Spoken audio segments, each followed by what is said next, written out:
Selanjutnya, kami perkenalkan ketiga calon wakil presiden pemilu tahun 2024. Calon wakil presiden nomor urut 1, Bapak Dr. Honoris Causa Haji Abdul Muhaimin Iskandar.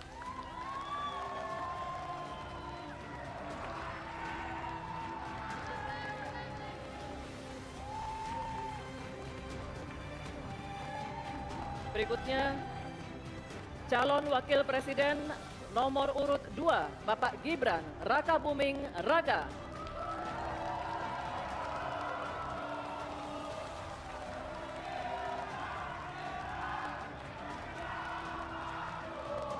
Calon wakil presiden nomor urut 3, Bapak Profesor Dr. Haji Muhammad Mahfud MD.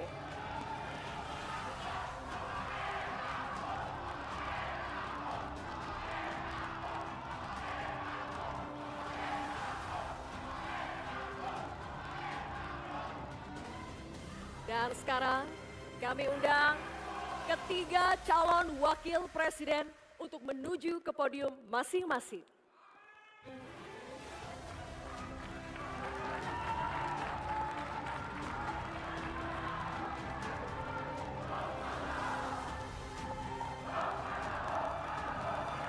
Oke, cukup? Cukup, kita lanjutkan ya. Langsung saja kita akan mulai debat keempat calon wakil presiden pemilu tahun 2024. Pada sesi pertama ini kita akan mendengarkan visi, misi, dan juga program kerja dari masing-masing calon wakil presiden. Kesempatan pertama akan diberikan kepada calon wakil presiden nomor urut 1. Kami persilakan Bapak Muhaimin Iskandar untuk menyampaikan visi, misi, dan program kerjanya. Waktu Bapak 4 menit dimulai dari saat Bapak berbicara. Silakan. Assalamualaikum warahmatullahi wabarakatuh. Selamat malam, salam sejahtera untuk kita semua. Hadratus Syekh Ki Hasyim Asy'ari, pendiri Nahdlatul Ulama mengatakan, petani adalah penolong negeri. Akan tetapi, hari ini kita menyaksikan negara dan pemerintah abai terhadap nasib petani dan nelayan kita. Hari ini kita menyaksikan bukti bahwa hasil sensus pertanian BPS menunjukkan bahwa 10 tahun terakhir ini telah terjadi jumlah petani rumah tangga petani gurem berjumlah hampir 3 juta. Ini artinya 16 juta rumah tangga petani hanya memiliki tanah setengah hektar. Sementara ada seseorang yang memiliki tanah 500.000 hektar sebagai kekuasaan yang diberikan negara kepadanya. Di sisi yang lain, kita sangat prihatin. Upaya pengadaan pangan nasional dilakukan melalui food estate. Food estate terbukti mengabaikan petani kita, meninggalkan masyarakat adat kita, menghasilkan konflik agraria, dan bahkan merusak lingkungan kita. Ini harus dihentikan. Saudara-saudara sekalian, krisis iklim terjadi dan kita menyaksikan bencana ekologi terjadi di mana-mana. Negara harus serius mengatasinya. Tidak hanya mengandalkan proyek giant sea wall yang tidak mengatasi masalahnya. Kita harus sadar bahwa krisis iklim, krisis iklim harus dimulai dengan etika. Sekali lagi etika. Etika lingkungan. Etika lingkungan ini intinya adalah keseimbangan antara manusia dan alam. Tidak menang-menangan, seimbang manusia dan alam. Akan tetapi kita menyaksikan bahwa kita tidak seimbang di dalam melaksanakan pembangunan kita. Kita melihat ada yang namanya krisis iklim tidak diatasi dengan serius. Bahkan kita ditunjukkan anggaran mengatasi krisis iklim jauh di bawah anggaran sektor-sektor lainnya. Hadirin saudara sekalian setanah air yang saya cintai. Dengan kesadaran ini, maka kita harus kembali bahwa pembangunan nasional, bahwa kebijakan nasional harus berpijak kepada yang namanya keadilan. keadilan iklim, keadilan ekologi, keadilan antar generasi, keadilan agraria, dan tentu keadilan sosial. Saudara-saudara sekalian, rakyat harus dilibatkan, rakyat tidak boleh ditinggal karena pemilik negeri ini rakyat, pemerintah hanyalah pelaksana dari pemilik negeri ini. Oleh karena itu, desa harus menjadi titik tumpu pembangunan. Petani, nelayan, peternak, masyarakat adat harus menjadi bagian utama dari program pengadaan pangan nasional. Reforma agraria harus menjadi kepastian distribusi lahan bagi para petani kita. Energi baru dan terbarukan harus digenjot, bukan malah dikurangi targetnya, diturunkan targetnya. Karena itu kita harus lakukan perubahan. Kita tidak boleh diam. Perubahan menghadapi masa depan kita dan generasi yang akan datang. Para petani dan seluruh warga bangsa yang terlibat, negara menunggu langkah kita bersemua. Kita semua harus menghadirkan perubahan untuk Indonesia yang lebih baik. Baik.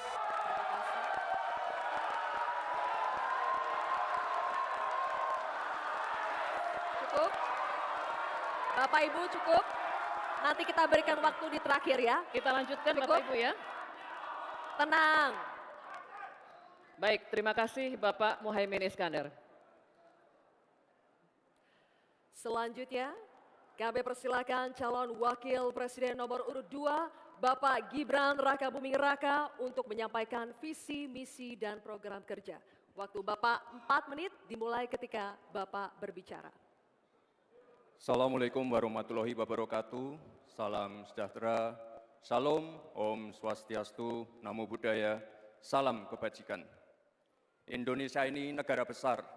Kita harus bersyukur Indonesia memiliki sumber daya alam yang sangat kaya. Di antaranya kita punya cadangan nikel terbesar di dunia, timah terbesar nomor 2. Oleh karena itu, program hilirisasi harus dilanjutkan dan diperluas cakupannya. Tidak hanya hilirisasi tambang saja, tapi juga hilirisasi pertanian, sektor maritim, dan juga hilirisasi digital. Intinya, kita tidak boleh lagi mengirim barang mentah. Untuk mengurangi ketergantungan pada energi fosil, kita akan dorong transisi menuju energi hijau, seperti bioaftur, biodiesel, dan juga bioetanol.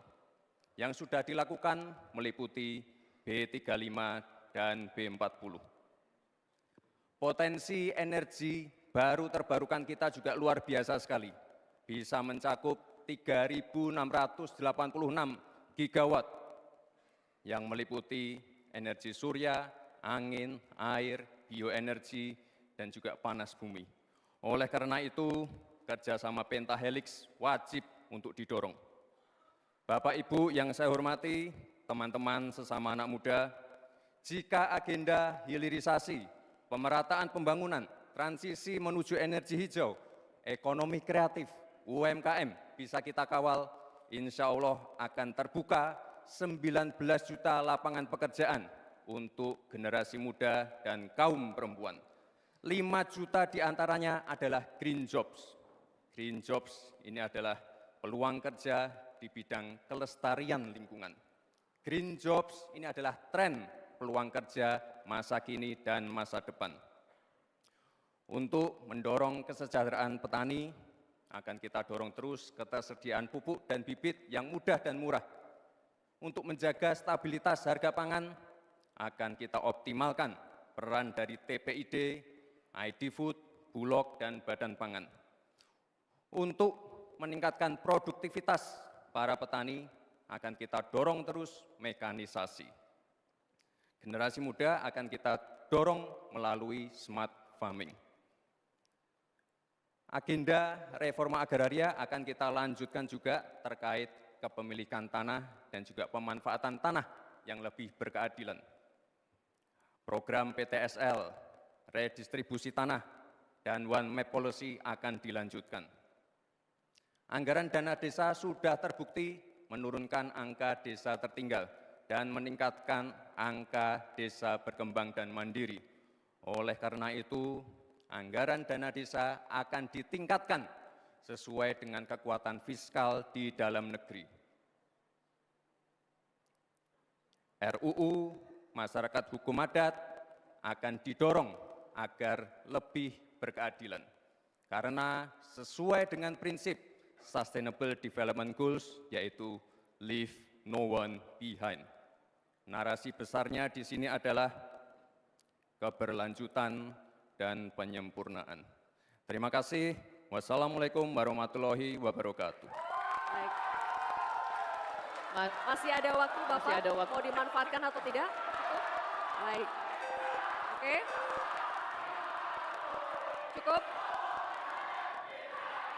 Cukup? Tenang? Tenang Bapak, Baik. Ibu, Kita lanjutkan, Bapak, Ibu. Kita lanjutkan. cukup? Bisa Terima tenang? kasih. Kita lanjutkan ya. Kita lanjutkan. Baik. Nanti kita akan kasih kesempatan, kita lanjutkan dulu sesinya. Selanjutnya kami akan persilakan calon wakil presiden nomor urut 3, Bapak Mahfud MD untuk menyampaikan visi, misi, dan program kerjanya. Waktu Bapak sama, 4 menit dimulai saat Bapak berbicara. Silakan Pak Mahfud. Bismillahirrahmanirrahim, atas berkat rahmat Allah yang Maha Kuasa. Diskusi atau debat ini sangat penting karena menyangkut tiga hal yang akan menentukan masa depan negara kesatuan Republik Indonesia dan bangsa Indonesia, yaitu Tuhan, manusia, dan alam. Di dalam kearifan lokal, misalnya di Jawa dan Bali ada istilah Trihita Karana. Di Sunda, Jawa Barat ada Tritangtu, 3. Ada Trinitas, Trisakti, dan sebagainya. Di dalam kearifan lokal, bangsa Indonesia di masa lalu sudah biasa melakukan langkah-langkah untuk memberikan perlindungan atas lingkungan hidup agar lestari. Bahkan konstitusi kita juga menyatakan bahwa sumber daya alam itu harus dikelola dan digunakan untuk sebesar-besar kemakmuran rakyat. Saudara, sumber daya alam kita sangat kaya, tapi pangan belum berdaulat. Petani makin sedikit, lahan pertanian makin sedikit, tapi subsidi pupuk makin besar. Pasti ada yang salah. Petaninya sedikit, lahannya sedikit, kok subsidinya setiap tahun naik? Pasti ada yang salah. Laut kita berlimbah, udara kita meracuni paru-paru kita. Investor masuk, industrialisasi terjadi, lingkungan rusak, rakyat menderita. Kemudian sumber daya alam menjadi sumber sengketa di antara rakyat dengan rakyat, antara pemerintah dengan pemerintah. Allah mengingatkan tentang ini dalam Al-Quran, Dhaharul fasadi fil barri wal bahri bima kasabat aydin nas liyudhiqahum ba'dad ladzi amilu. Telah terjadi kerusakan di bumi karena tingkah laku manusia di darat dan di laut. Ini ditunjukkan oleh Allah agar manusia sadar bahwa mereka telah merusak alam di negaranya yang dikuasai seharusnya oleh bangsanya. Saudara, saya katakan ini tidak mudah, tapi hanya 2 kuncinya, komitmen dan keberanian.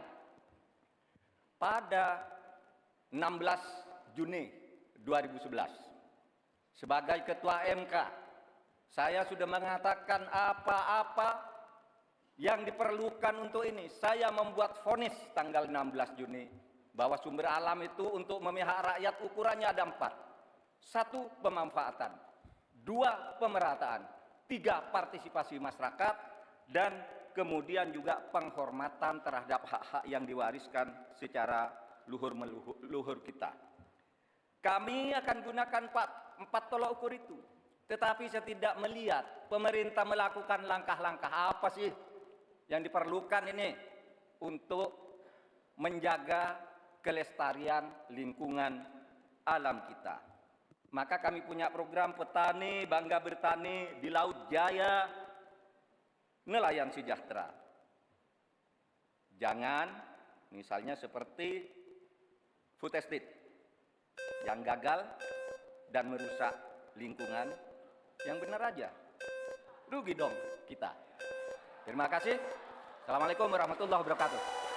Baik, terima kasih Pak Mahfud. Apa? Baik, terima kasih kepada ketiga calon wakil presiden kita. Dan hadirin sekalian, ini saatnya kita memberikan apresiasi kepada ketiga calon wakil presiden kita. Silakan berikan apresiasi kepada Bapak Muhaimin Iskandar, Bapak Gibran Rakabuming Raka, dan Bapak Mahfud MD.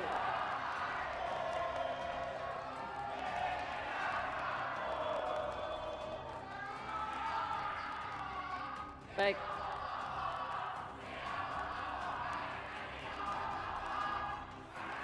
Baik hadirin dan pemirsa, kita akan jeda dulu. Di segmen berikutnya kami akan perdalam visi, misi dan juga program kerja para calon wakil presiden melalui berbagai pertanyaan dari para panelis. Tetaplah bersama debat keempat calon wakil presiden pemilu tahun 2024. Anda kembali menyaksikan debat keempat calon wakil presiden pemilu tahun 2024. Di segmen kedua ini, calon wakil presiden akan menjawab pertanyaan yang telah disusun oleh tim panelis. Selain menjawab pertanyaan, masing-masing calon wakil presiden juga akan diberikan kesempatan untuk saling menanggapi dan saling memberikan respons. Untuk itu, kami undang kembali ketiga calon wakil presiden untuk menuju ke podium masing-masing.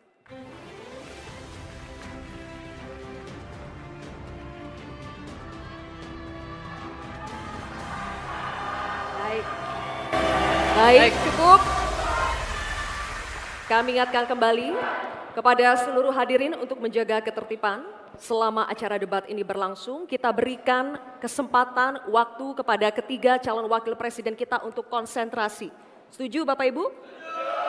Oke, kita saling menghormati, berikan waktu kepada mereka untuk konsentrasi ya.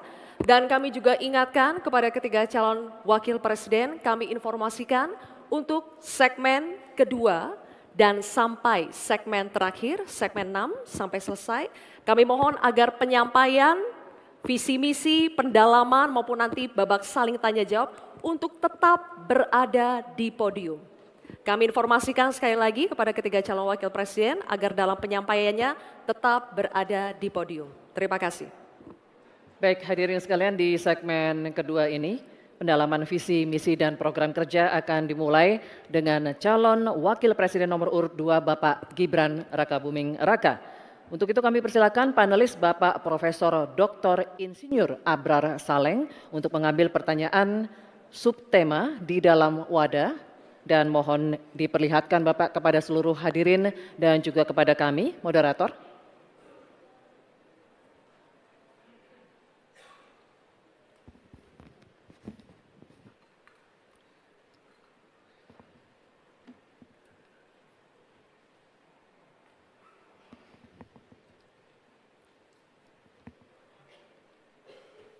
Baik, subtemanya adalah pembangunan berkelanjutan dan lingkungan hidup. Terima kasih Bapak. Kemudian kami persilakan panelis Bapak Dr. Aris Sujito untuk berkenan mengambil undangan daftar pertanyaan dari wadah. Mohon diperlihatkan hurufnya Bapak.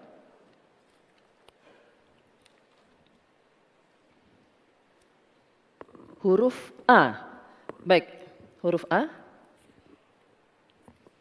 Kami akan buka amplop pertanyaannya, masih disegel Bapak-Bapak, dan kami ingatkan juga bahwa kami akan membacakan pertanyaan ini satu kali, mohon didengarkan dengan seksama. Ini pertanyaan untuk calon wakil presiden nomor urut 2 Bapak Gibran Rakabuming Raka. Pembangunan rendah karbon diperlukan untuk mewujudkan net zero emission atau emisi nol bersih tahun 2060 melalui pemanfaatan sumber daya alam yang efisien dan inklusif. Namun praktek pembangunan masih berorientasi pada ekonomi ekstraktif. Pertanyaannya, bagaimana kebijakan paslon untuk mengarus utamakan pembangunan rendah karbon yang berkeadilan? Waktu menjawab 2 menit, Bapak, dimulai saat Bapak berbicara. Silakan. Baik, terima kasih. Jika kita bicara masalah karbon, tentunya kita harus menyinggung juga masalah pajak karbon, carbon storage, dan juga carbon capture. Agenda ke depan tentu kita harus mendorong transisi menuju energi hijau. Kita tidak boleh lagi ketergantungan pada energi fosil, kita dorong terus energi hijau yang berbasis bahan baku nabati, seperti yang saya katakan tadi, bioetanol, bioaftur, biodiesel. Sekarang sudah terbukti dengan adanya B35 dan B40, ini sudah mampu menurunkan nilai impor minyak kita, meningkatkan nilai tambah produksi sawit di dalam negeri, dan juga lebih ramah lingkungan.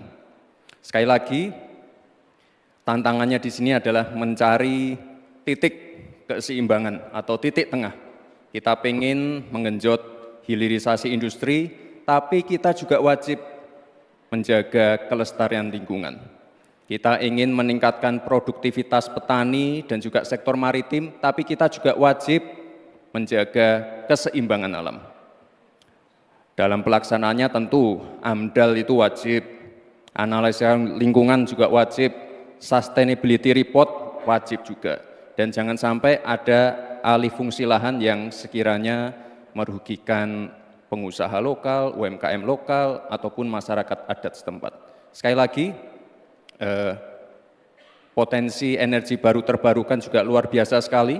Ada energi surya, angin, air, bioenergi, panas bumi, dan kita punya potensi yang besar sekali, 3.686 gigawatt. Terima kasih. Terima kasih, Bapak Gibran Rakabuming Raka. Baik, sesinya masih berlanjut, Bapak Ibu, terima kasih. Kami persilakan sekarang untuk calon wakil presiden nomor urut 3, Bapak Mahfud MD, untuk menanggapi.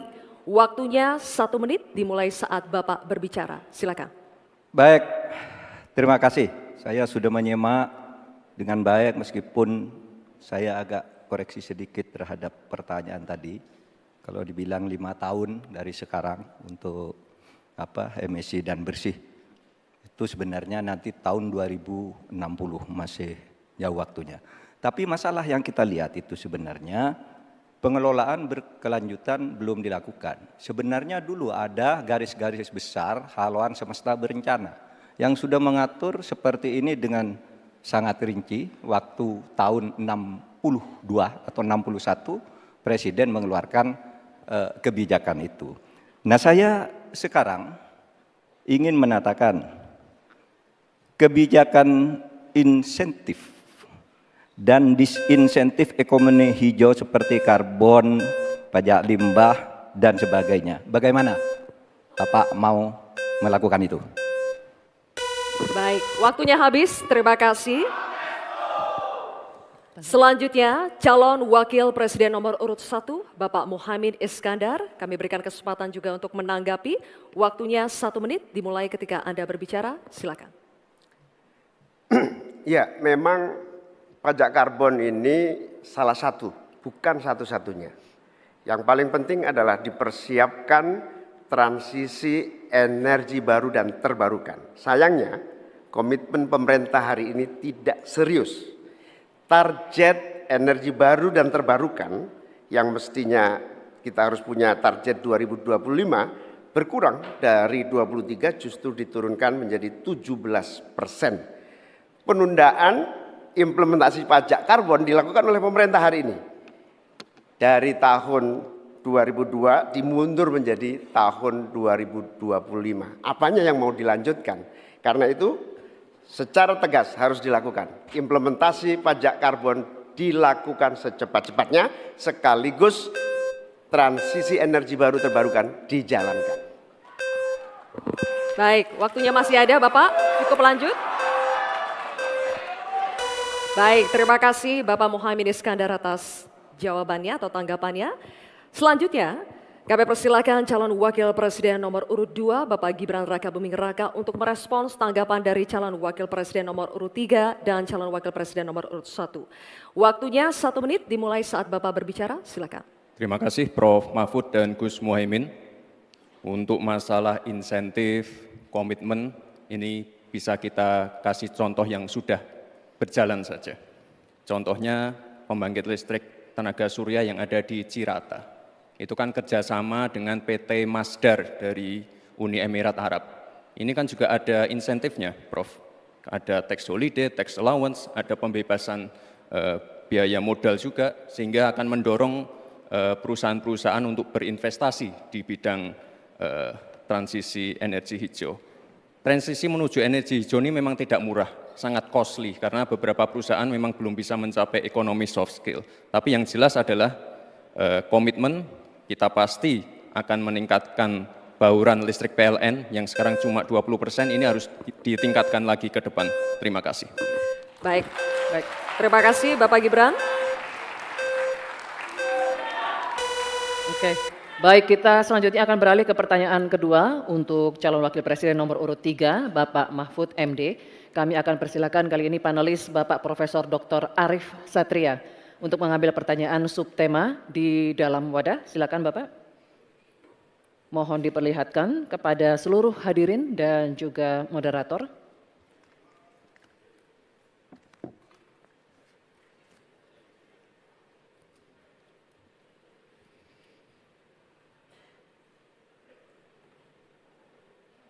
Baik. Sumber daya alam dan energi, terima kasih Pak Arief. Dan selanjutnya Ibu Dewi Kartika, kami mohon mengambil undian daftar pertanyaan dari wadah. Mohon nanti diperlihatkan huruf yang tertera.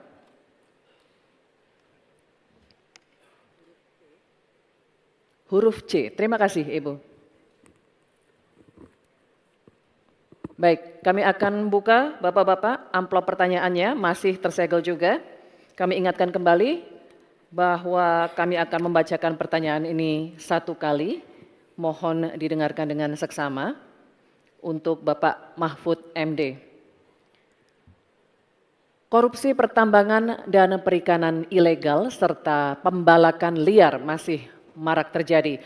Hal ini mengakibatkan kerusakan ekologis di darat dan di laut serta ketidakadilan sosial. Pertanyaannya, bagaimana strategi paslon menanggulangi praktik ilegal tersebut untuk mewujudkan keberlanjutan sumber daya alam? Waktu untuk menjawab 2 menit, Bapak dimulai saat berbicara, silakan. Baik, terima kasih. Sebenarnya persoalan penyelesaian SDA dan energi selalu harus menyeluruh dari hulu ke hilir. Keterbukaan informasi agraria, termasuk kehutanan misalnya. Saya ini punya pengalaman di dalam sidang-sidang yang membicarakan tentang ini misalnya, informasinya tertutup. Siapa yang punya lahan ilegal di sebelah sana? Ketika dibuat daftar, tidak ada di dalam daftar. Sementara ada masyarakat yang punya data. Ketika ditanyakan, lalu baru ditunjukkan. Jadi penyelesaiannya tidak bisa menyeluruh. Karena kemudian atas nama keterbukaan informasi publik, mereka katakan ini rahasia. Tidak bisa dong. Rahasia itu kan bukan yang tentang data, perampasan tanah-tanah rakyat, kasus-kasusnya di mana, siapa yang menyerobot perkebunan sawit, itu kan harus daftarnya lengkap. Sesudah diselidiki apa yang terjadi di dalam analisis. Wah, itu memang permainannya buruk. Sehingga selalu disembunyikan. Kalau baru orang tahu dikeluarkan satu-satu. Tidak ada penyelesaian yang menyeluruh. Nah, oleh sebab itu ini menjadi penting bagi kita keterbukaan informasi tentang data-data. Kalau kita mau menyelesaikan, data itu menjadi basis untuk penyelesaian. Kita juga pernah, atau kami kalau bicara soal rekam jejak, ya, kita ikut dalam upaya penyelesaian satu peta sebagai rujukan untuk masalah-masalah tersebut. Demikian. Baik, terima kasih Bapak Mahfud MD. Selanjutnya kami persilakan calon wakil presiden nomor urut 1 Bapak Muhaimin Iskandar untuk menanggapi. Waktu Bapak 1 menit dimulai ketika Bapak berbicara, silakan. Selain yang disampaikan Pak Mahfud, salah satu yang memprihatinkan adalah data ESDM itu ada 2.500 tambang ilegal. Sementara tambang yang legal saja tidak membawa kesejahteraan. Dan kita menyaksikan dalam proses penambangan dan bisnis tambang kita, hilirisasi dilakukan ugal-ugalan, merusak lingkungan, ada kecelakaan, tenaga asing mendominasi. Di sisi yang lain juga perkembangan hilirisasi maupun tambang tidak signifikan dengan kesejahteraan masyarakat sekitar. Sulawesi Tengah, pertumbuhan ekonominya sampai sekarang bisa 13%, tinggi sekali. Tapi rakyatnya tetap miskin dan tidak bisa menikmati. Hilirisasi apa yang mau kita lakukan, sementara ilegal juga terus berlangsung. Lanjut, demikian. Terima kasih. Baik, terima kasih Bapak Muhaimin Iskandar. Selanjutnya, giliran calon wakil presiden nomor urut 2, Bapak Gibran Rakabuming Raka. Kami berikan kesempatan juga untuk menanggapi. Waktunya 1 menit dimulai ketika Anda berbicara. Silakan. Baik, terima kasih Gus Muhaimin dan Prof. Mahfud. Dari pasangan Prabowo Gibran, simpel saja solusinya. IUP-nya dicabut, izinnya dicabut, simpel. Karena sesuai Undang-Undang Dasar 1945 pasal 33 ayat 3 dan 4 dan juga Pancasila sila 4 dan 5, kita ingin sumber daya alam ini dimanfaatkan sebesar-besarnya untuk kemakmuran rakyat. Dan juga kita harus menjalankan Permen Investasi nomor 1 tahun 2022. Intinya kita ingin perusahaan-perusahaan besar ini bisa menggandeng UMKM lokal, pengusaha lokal, jadi mereka tidak besar sendiri, tapi ikut membesarkan warga lokal, pengusaha lokal, dan UMKM setempat. Terima kasih. Masih ada waktu Pak Gibran, cukup atau lanjut? Cukup? Baik. Terima kasih. Selanjutnya kita kembali ke calon wakil presiden nomor urut 3, Bapak Mahfud MD. Kami persilakan untuk merespons tanggapan dari calon wakil presiden nomor urut 1 dan 2. Terima kasih. Waktunya 1 menit Bapak, dimulai ketika Anda berbicara. Silakan. Baik, saya mencatat juga tambang ilegal sebanyak 2.500, tapi juga ada yang lebih dari itu. Dalam 10 tahun terakhir terjadi deforestasi 12,5 hektar hutan kita. Itu jauh lebih luas dari Korea Selatan dan 23 kali luasnya Pulau Madura di mana saya tinggal. Ini deforestasi dalam waktu 10 tahun. Bilang, ya cabut aja IUP-nya. Nah itu masalahnya. Mencabut IUP itu banyak mafianya. Banyak mafianya. Saya sudah mengirim tim ke lapangan, ditolak. Sudah putusan Mahkamah Agung. Itu begitu. Bahkan KPK seminggu lalu mengatakan untuk pertambangan di Indonesia itu banyak sekali yang ilegal dan itu di-backing oleh aparat-aparat dan pejabat. Baik. Itu masalahnya. Baik, terima kasih Waktunya Bapak. habis Pak Mahfud. Terima kasih. Kita lanjutkan. Baik, kini kita beralih ke pertanyaan untuk calon wakil presiden nomor urut 1, Bapak Muhaimin Iskandar. Kami akan persilakan panelis Bapak Fabi Tumewa untuk mengambil subtema di dalam wadah. Silakan Pak, mohon diperlihatkan kepada hadirin dan juga moderator.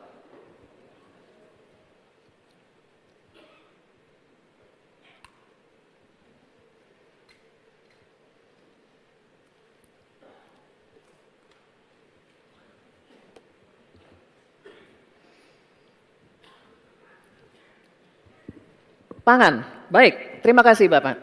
Dan kami persilakan pula panelis Profesor Dr. Insinyur Haryadi Kartodiharjo untuk mengambil undian daftar pertanyaan dari wadah.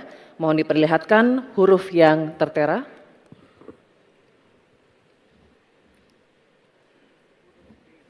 Huruf B.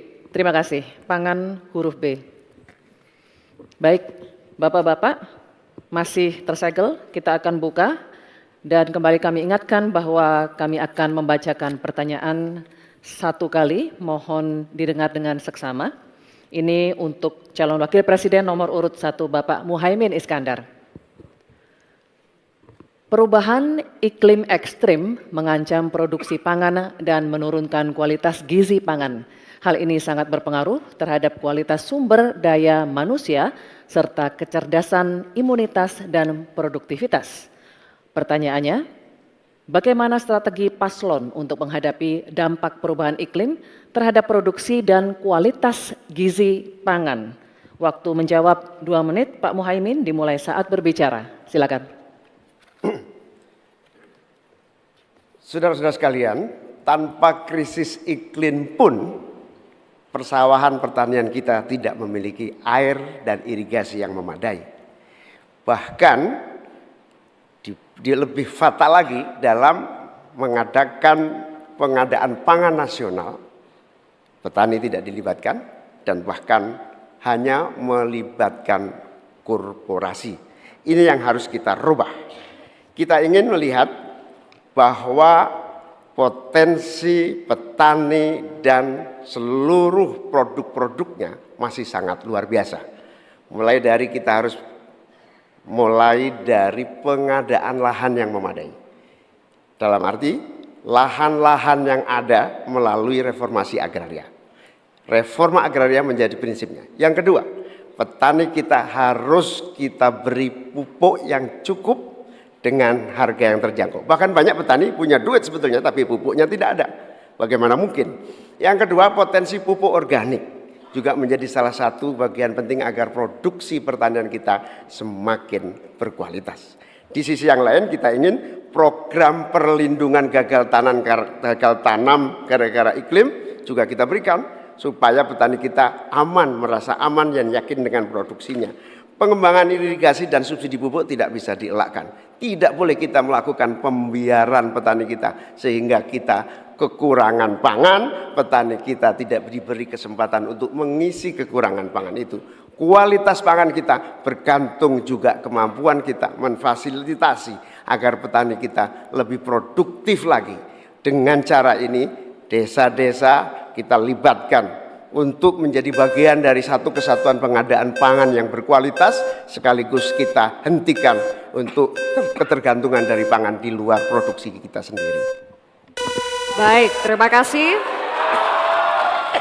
Selanjutnya, kami persilakan calon wakil presiden nomor urut 2, Bapak Gibran Rakabuming Raka untuk menanggapi. Waktu Bapak 1 menit dimulai ketika Anda berbicara, silakan. Baik, terima kasih. Enak banget ya Gus ya, jawabnya sambil baca catatan tadi. Kuncinya di sini adalah ekstensifikasi dan intensifikasi lahan. Kemarin tahun lalu kita sudah bangun pabrik pupuk di Fak-Fak. Kuncinya untuk meningkatkan produktivitas ya kita harus genjot kawasan industri pupuk.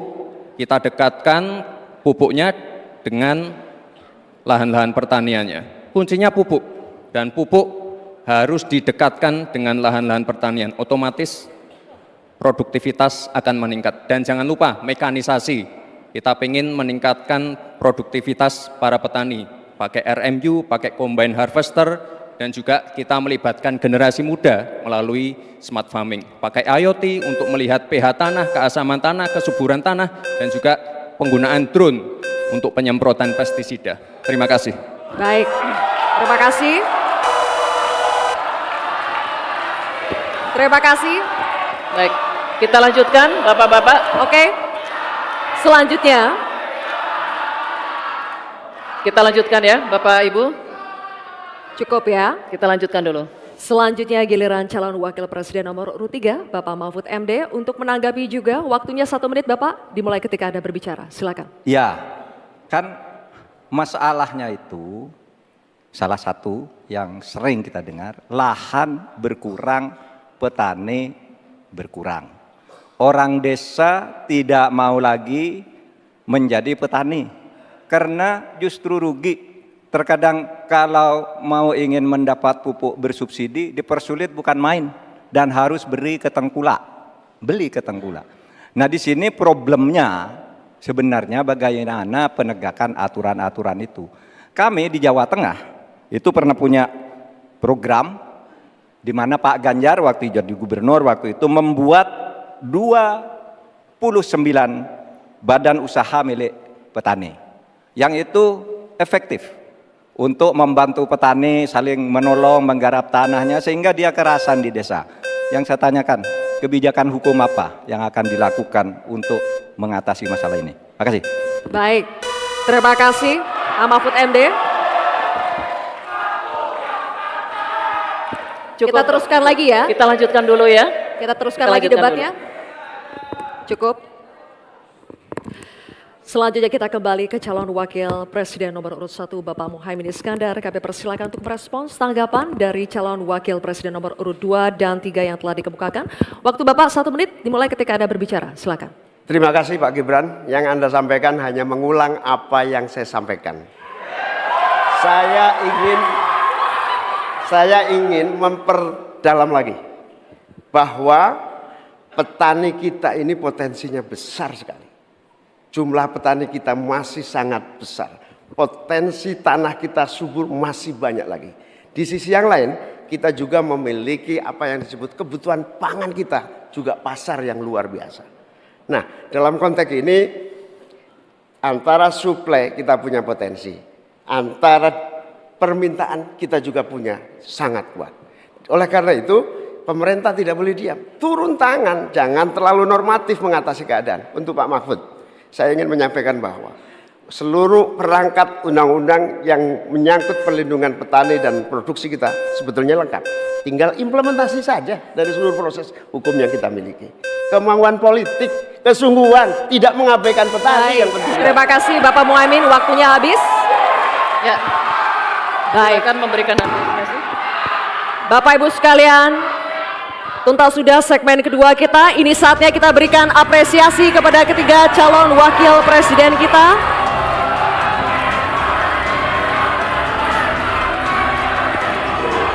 Kita akan jeda sejenak dan kembali lagi dengan segmen pendalaman visi, misi, dan program kerja dengan subtema lainnya. Baik, berbagai gagasan akan kembali disampaikan oleh ketiga calon wakil presiden kita. Karena itu tetaplah bersama kami di debat keempat calon wakil presiden pemilu tahun 2024.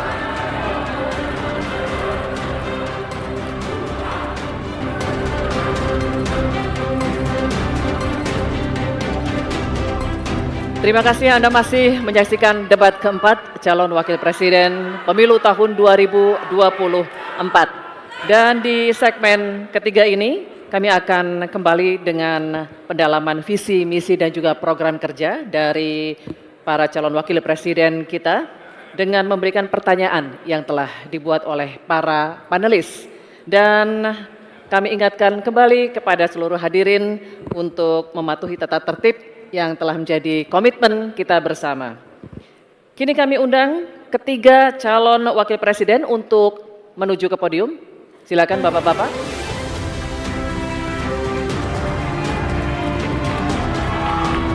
Baik. Baik. Oke. Cukup ya?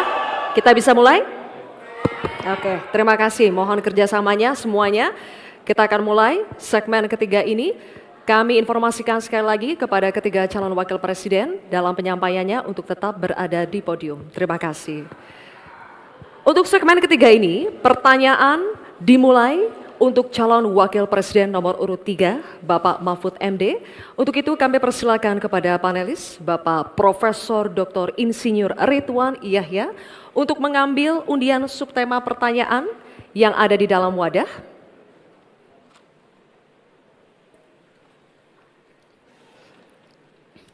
Mohon perlihatkan kepada hadirin dan juga kepada kami.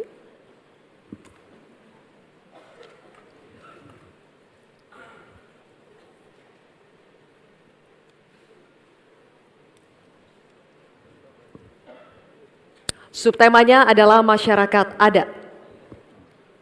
Selanjutnya kami persilakan panelis Ibu Ruka Sombolinggi, SPMA, untuk mengambil undian daftar pertanyaan dari dalam wadah.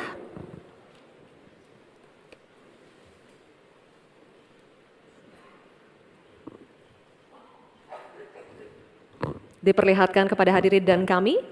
Oke, undian daftar pertanyaan huruf A, subtema masyarakat adat. Baik, kami akan buka amplop pertanyaan yang masih disegel ya. Bapak Ibu, kami ingatkan sekali lagi kepada calon wakil presiden untuk menyimak dengan seksama karena pertanyaan hanya akan kami bacakan satu kali. Pertanyaan untuk calon wakil presiden nomor urut 3, Bapak Mahfud MD. Kebijakan agraria dan sumber daya alam sering tanpa persetujuan masyarakat adat. Akibatnya, sejak 2014 terjadi perampasan 8,5 juta hektar wilayah adat, mengakibatkan 678 kasus kriminalisasi dan pemiskinan perempuan adat. Pertanyaannya, bagaimana strategi paslon untuk memulihkan hak-hak masyarakat adat? Waktu menjawab 2 menit dimulai saat Bapak berbicara. Silakan. Terima kasih, moderator. Saya ingin memulai masalah ini dengan pengalaman bahwa saat ini, di tahun 2024 ini, berdasar rekapitulasi yang dibuat oleh Kemenko Polhukam dari 10.000 pengaduan, itu 2.587 adalah kasus tanah adat. Jadi ini memang masalah besar di negeri ini. Ada orang yang mengatakan, ada aturannya kan sudah ada. Tinggal laksanakan, enggak semudah itu. Justru ini aparatnya yang tidak mau melaksanakan aturan. Akalnya banyak sekali. Itu 4 hari yang lalu ketika kami ketemu di KPK, saya ulangi. KPK mengatakan itu banyak tuh penguasaan tanah, izin-izin tambang. Wah, sudah dicabut nih. Saya nih pengalaman saya juga. Ada sudah dicabut oleh Mahkamah Agung. Tidak dilaksanakan sampai 1,5 tahun. IUP tadi yang dikatakan oleh Mas Gibran. Ada perintah dari Mahkamah Agung tuh IUP yang di sana dicabut, ini vonis sudah inkrah. 1,5 tahun tidak jalan. Ketika kita ngirim orang ke sana, petugasnya tiba-tiba dipindah. Yang baru ditanya, kami tidak tahu. Padahal sudah terjadi eksploitasi terhadap tambang-tambang nikel kita, misalnya. Nah, oleh sebab itu, kalau ditanyakan apa yang harus kita lakukan, strateginya adalah penertiban birokrasi pemerintah dan aparat penegak hukum. Karena kalau jawabannya laksanakan aturan, itu normatif. Jadi kalau aparat penegak hukum itu hanya orang paling atas yang bisa memerintahkan siapa pimpinan penegak hukum itu. Sekian. Baik, terima kasih Bapak Mahfud MD. Cukup. Dan selanjutnya kami persilakan untuk calon wakil presiden nomor urut 1, Bapak Muhaimin Iskandar, untuk menanggapi. Waktunya 1 menit, Pak. Dimulai saat berbicara, silakan. Ya, terima kasih.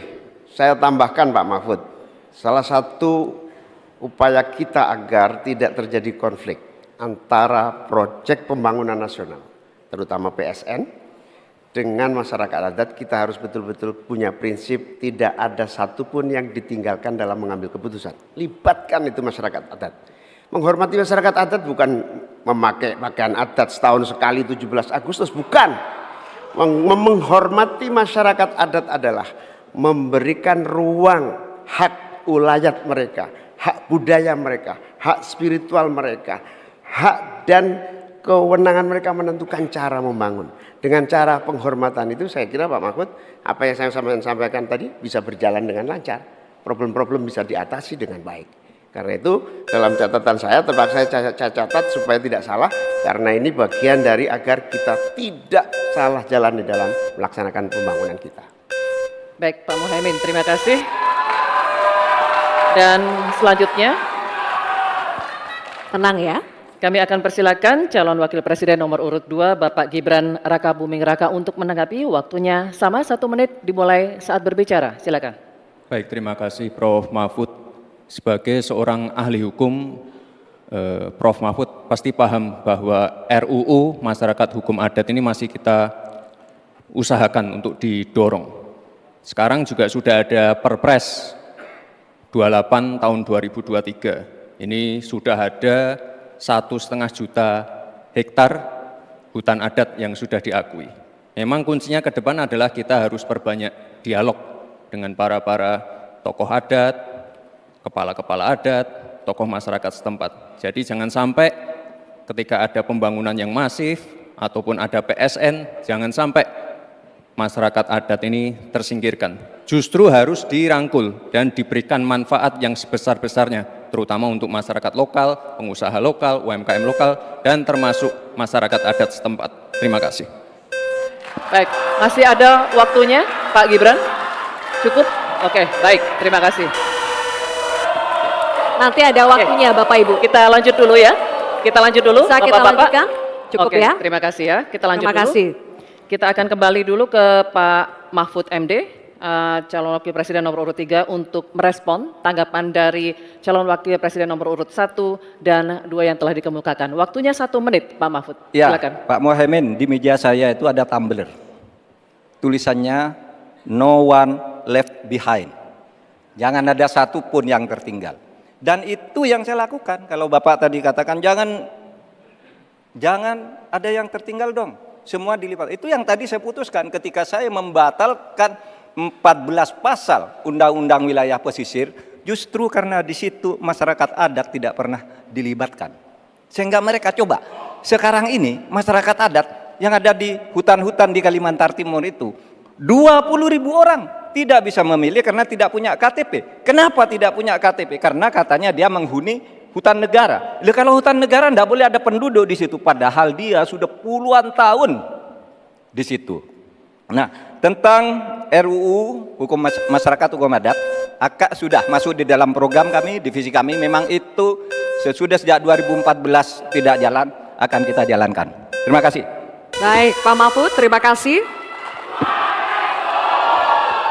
Oke, cukup? Cukup. Selanjutnya kita beralih ke pertanyaan untuk calon wakil presiden nomor urut 1, Bapak Mohaimin Iskandar. Untuk itu kami persilakan kepada panelis Bapak Profesor Sudarto PhD, PhD untuk mengambil undian subtema pertanyaan dari dalam wadah.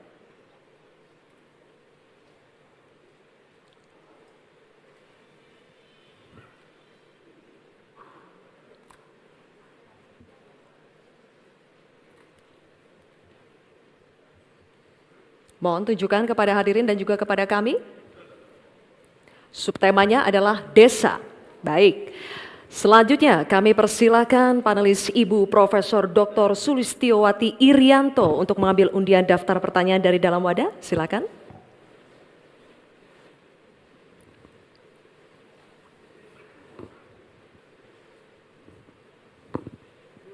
Mohon ditunjukkan ke hadirin dan kepada kami. Huruf A, baik. Subtema desa, huruf A. Amplopnya masih dalam keadaan tersegel, Bapak. Saya akan buka amplopnya dan kami ingatkan kembali kepada calon wakil presiden untuk mendengarkan pertanyaan dengan seksama karena pertanyaan hanya akan kami bacakan 1 kali. Pertanyaan untuk calon wakil presiden nomor urut 1 Bapak Mohaimin Iskandar. Desa adalah daerah yang cenderung ditinggalkan warganya. Dampaknya desa makin kehilangan sumber daya manusia potensialnya. Pertanyaannya, bagaimana kebijakan dan strategi paslon agar warga desa lebih berminat untuk tinggal dan membangun desanya? Bapak Mohaimin, waktu Anda menjawab 2 menit dimulai saat Anda berbicara, silakan.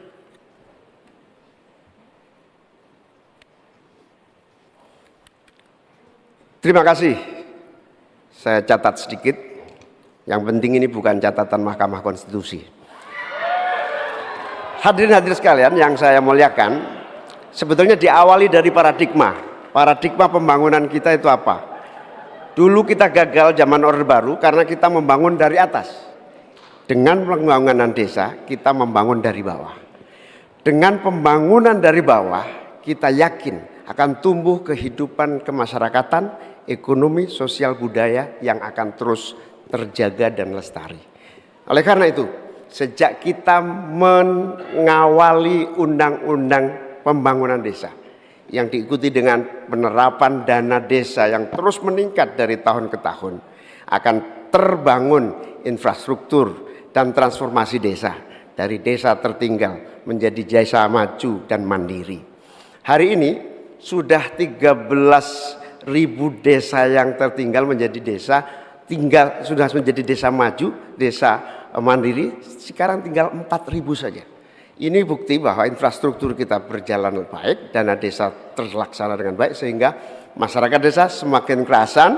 Nanti ke depan kita akan siapkan lagi, naikkan lagi anggaran 5 miliar per desa. Agar apa? Tidak hanya infrastrukturnya yang baik, tetapi juga ada kehidupan ekonomi yang tumbuh melalui BUMDes, melalui berbagai kegiatan wirausaha yang tumbuh, pertanian, peternakan, ekonomi kreatif tumbuh di desa, sehingga orang tertarik di desa. Jadi infrastruktur beres, pembangunan sarana prasarana tumbuh, kegiatan ekonomi memadai, dan desa terjaga menjadi komunitas yang membanggakan. Sehingga masyarakat tidak lagi tertarik menjadi urbanisasi, tapi cukup kembali ke desa, membangun desa untuk pembangunan bangsa. Baik, waktu masuk, waktu habis. Terima kasih. Nanti ada waktunya. Bapak Ibu, Kita lanjutkan Bapak Ibu. Tenang ya. Kini kami akan persilakan calon wakil presiden nomor urut 2 Bapak Gibran Rakabuming Raka untuk menanggapi. 1 menit Bapak dimulai saat berbicara. Silakan. Nah gitu dong Gus, jangan terlalu tegang kayak waktu debat Cawapres pertama kemarin. Intinya di sini adalah bagaimana kita bisa menumbuhkan rasa sense of belonging dari masyarakat desa. Saya pernah ke Mojokerto, di situ ada desa wisata nomor 1 se-Indonesia. Kemarin dapat penghargaan dari Pak Sandiaga Uno.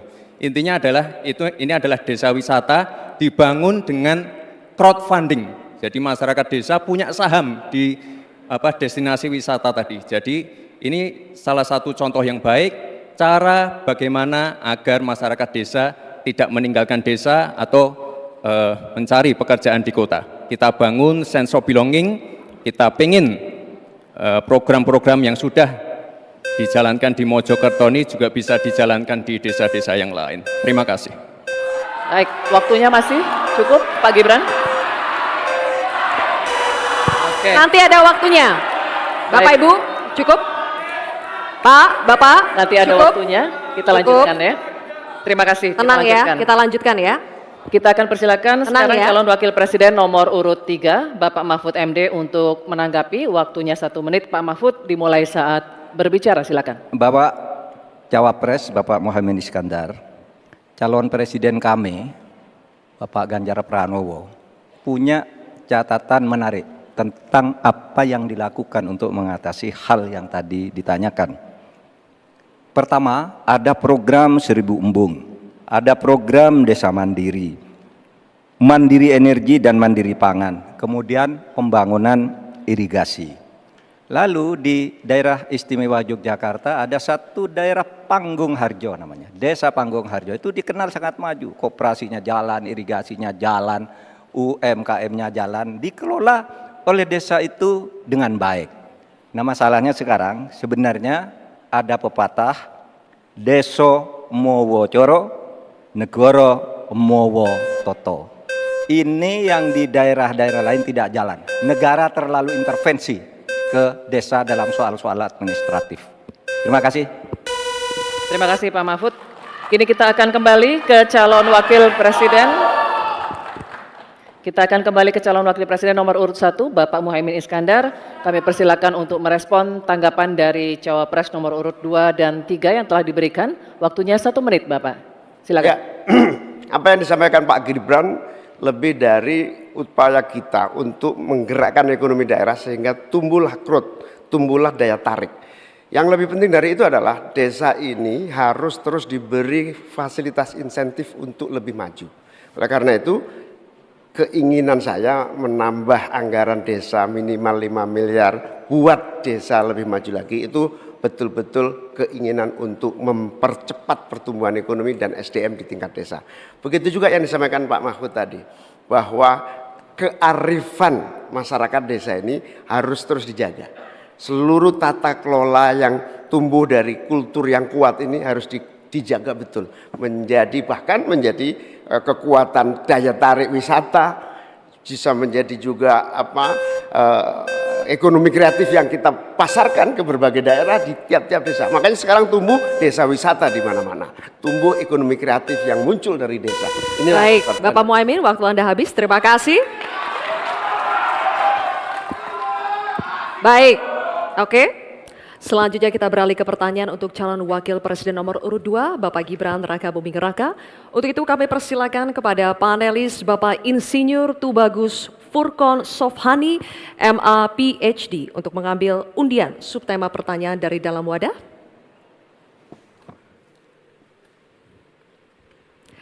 Mohon diperlihatkan kepada hadirin dan juga kepada kami.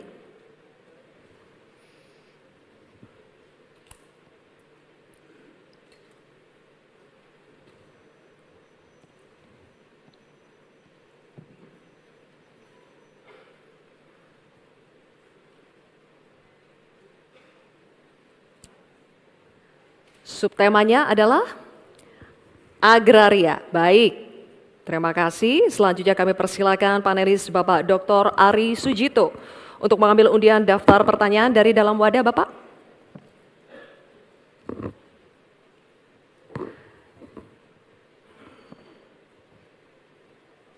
Mohon diperlihatkan kepada hadirin dan juga kepada kami. Huruf A. Oke. Subtema agraria. Undian daftar pertanyaan huruf A. Masih tersegel amplop pertanyaannya. Kami ingatkan kembali bahwa pertanyaan hanya akan kami bacakan sekali. Oleh karena itu mohon disimak dengan seksama. Pertanyaan untuk calon wakil presiden nomor urut 2 Bapak Gibran Rakabuming Raka. Undang-Undang Pokok Agraria mengamanatkan reforma agraria bertujuan merombak ketimpangan penguasaan tanah, menyelesaikan konflik agraria, dan mengatasi kemiskinan. Namun, hingga saat ini reforma agraria belum berhasil diwujudkan. Pertanyaannya, bagaimana strategi paslon untuk mengembalikan tujuan reforma agraria sesuai amanat konstitusi? Waktu Bapak 2 menit dimulai ketika Anda berbicara. Silakan. Baik, terima kasih. Untuk program reforma agraria, ini akan kami kuatkan dan kami sempurnakan. Sekarang sudah ada program PTSL, sudah berhasil membagikan sekitar 110 juta sertifikat. Dulu sebelum ada program ini hanya bisa menghasilkan dan membagikan 500.000 sertifikat. Bayangkan itu butuh berapa tahun untuk menyelesaikan masalah. Lalu sekarang juga sudah ada program redistribusi tanah-tanah ex-HGU dan lain-lain disimpan di bank tanah untuk nanti diredistribusi ulang kepada para misalnya pengusaha lokal, petani lokal, dan lain-lain. Sekarang juga ada program One Map Policy. Ini sangat-sangat berguna sekali untuk mengurangi ya adanya konflik-konflik sengketa tanah, mafia tanah, dan lain-lain. Karena database-nya sudah digital, batas-batas tanahnya sudah tercapture semua di database, ini akan sangat-sangat mengurangi yang namanya mafia tanah.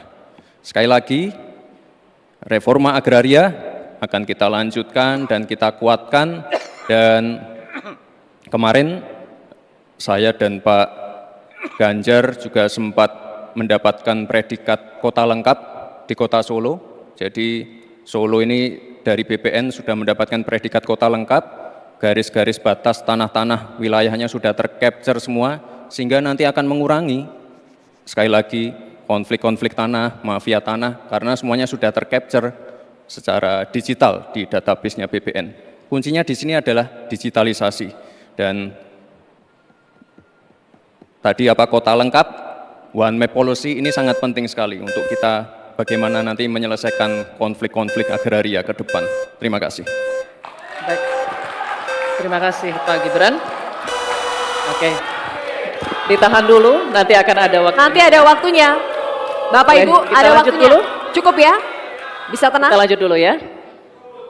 Baik, kini kami persilakan calon wakil presiden nomor urut 3, Bapak Mahfud MD, untuk menanggapi Bapak. Waktunya 1 menit dimulai dari saat berbicara. Terima kasih moderator. Jadi kalau melihat ketimpangan penguasaan tanah itu memang coba lihat bisnis sawit itu 39 hektar.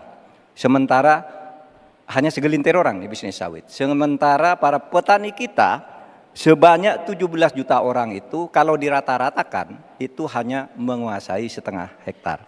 Itulah sebabnya dulu ada reforma agraria yang ditugaskan kepada Presiden untuk segera dilakukan reforma.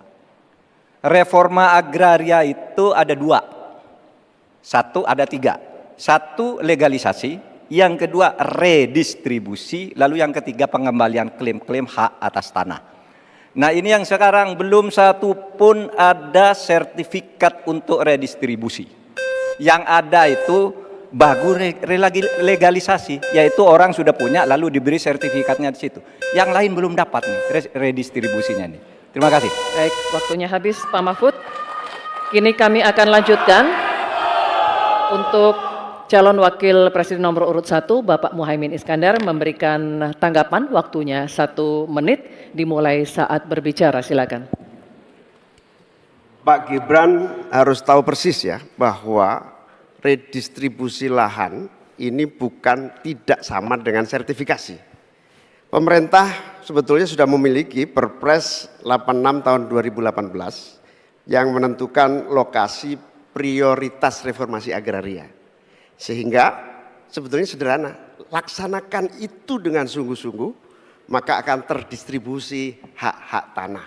Kalau tadi ada pernyataan soal konstitusi, prinsip dasar distribusi tanah itu memang melekat dalam konstitusi kita. Bahwa seluruh kekayaan negara ini punya negara. Dan tugas adanya pemerintah itu adalah membagi aset tanah ini dalam reforma agraria. Sehingga sertifikat yang menjadi agenda itu sama sekali tidak masuk dalam redistribusi aset, distribusi lahan. Sehingga kita harus robah dan kita tunjukkan bahwa terjadi distribusi lahan untuk petani semakin sejahtera. Baik, waktunya habis. Mohon Cukup tenang. ya. Cukup. Nanti ada waktunya, kita lanjut dulu ya. Kita akan kembali ke calon wakil presiden nomor urut 2, Bapak Gibran Rakabuming Raka, untuk merespon tanggapan dari cawapres nomor urut 3 dan 1, waktunya 1 menit, silakan. Baik, terima kasih Gus Muhaimin dan Prof. Mahfud. Tentunya untuk mengakselerasi proses redistribusi tanah, ini kan sudah ada MOU antara Mahkamah Agung dengan Kementerian ATR. Jadi ada sertifikasi hakim-hakim selama 40 jam diberikan pengetahuan tentang masalah-masalah tanah. Jadi sehingga ke depan bisa mempercepat dan mengakselerasi proses redistribusi tanah, terutama tanah-tanah yang masih bermasalah ataupun tanah-tanah ex-HGU yang masih bermasalah juga. Jadi ke depan yang namanya pengadilan untuk masalah pertanahan ini akan bisa diselesaikan karena sudah ada MOU antara Mahkamah Agung dan Kementerian ATR. Dan ke depan fungsi dari bank tanah akan kita optimalkan sekali lagi. Jadi permasalahannya kita selesaikan di pengadilan, masuk ke bank tanah, lalu direstribusi ulang ke para masyarakat adat setempat atau pengusaha-pengusaha lokal. Baik, Terima waktunya kasih. habis. Saatnya kita berikan apresiasi, silakan untuk ketiga calon wakil presiden kita. Baik pemirsa, kita akan jeda terlebih dahulu. Debat masih akan berlanjut di segmen berikutnya, di mana para calon wakil presiden akan saling tanya jawab. Untuk itu tetap di debat keempat calon wakil presiden pemilu tahun 2024.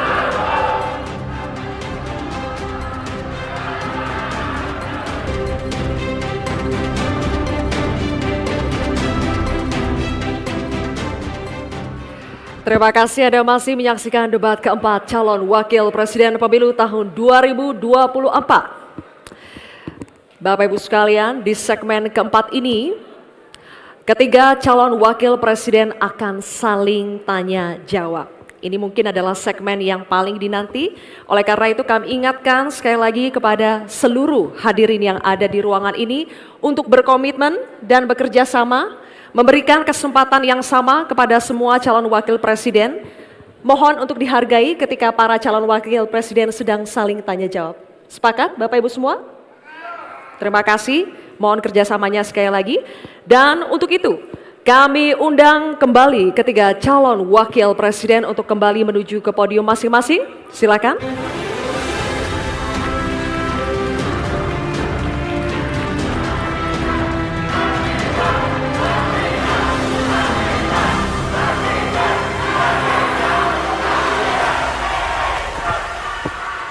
Baik, Baik, Bapak-bapak, cukup.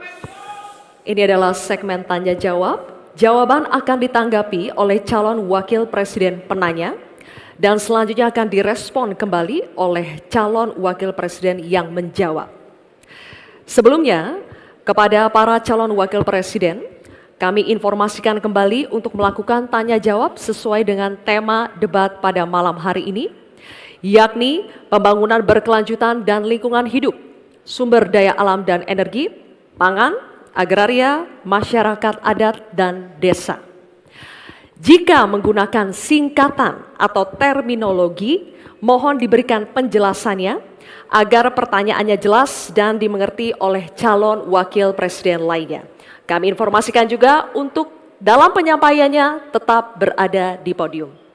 Ya, dan pada segmen ini, kesempatan pertama akan kami berikan kepada calon wakil presiden nomor urut 1, Bapak Muhaimin Iskandar, untuk bertanya kepada calon wakil presiden nomor urut 2, Bapak Gibran Rakabuming Raka.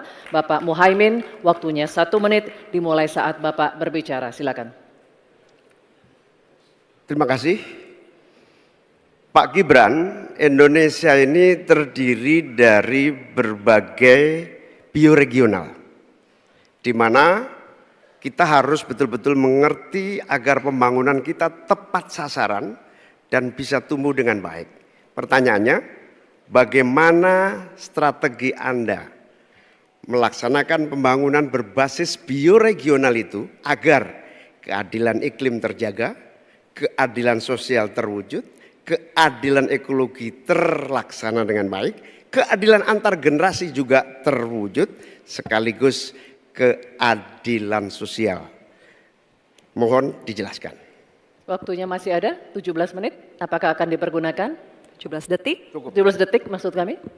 Cukup. Cukup Pak Muhaimin, baik. Kini kami persilakan calon wakil presiden nomor urut 2 Bapak Gibran Rakabuming Raka untuk menjawab. Waktunya 2 menit dimulai saat Bapak berbicara. Silakan. Gus Muhaimin ini lucu ya. Menanyakan masalah lingkungan hidup tapi itu kok pakai botol-botol plastik itu.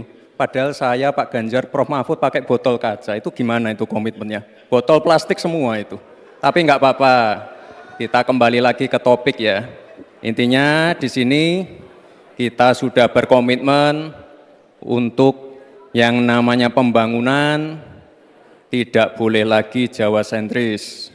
Harus mulai Indonesia sentris. Kemarin Gus Muhaimin menolak IKN, tidak apa-apa, akan kita lanjutkan dan akan kita perkuat IKN itu.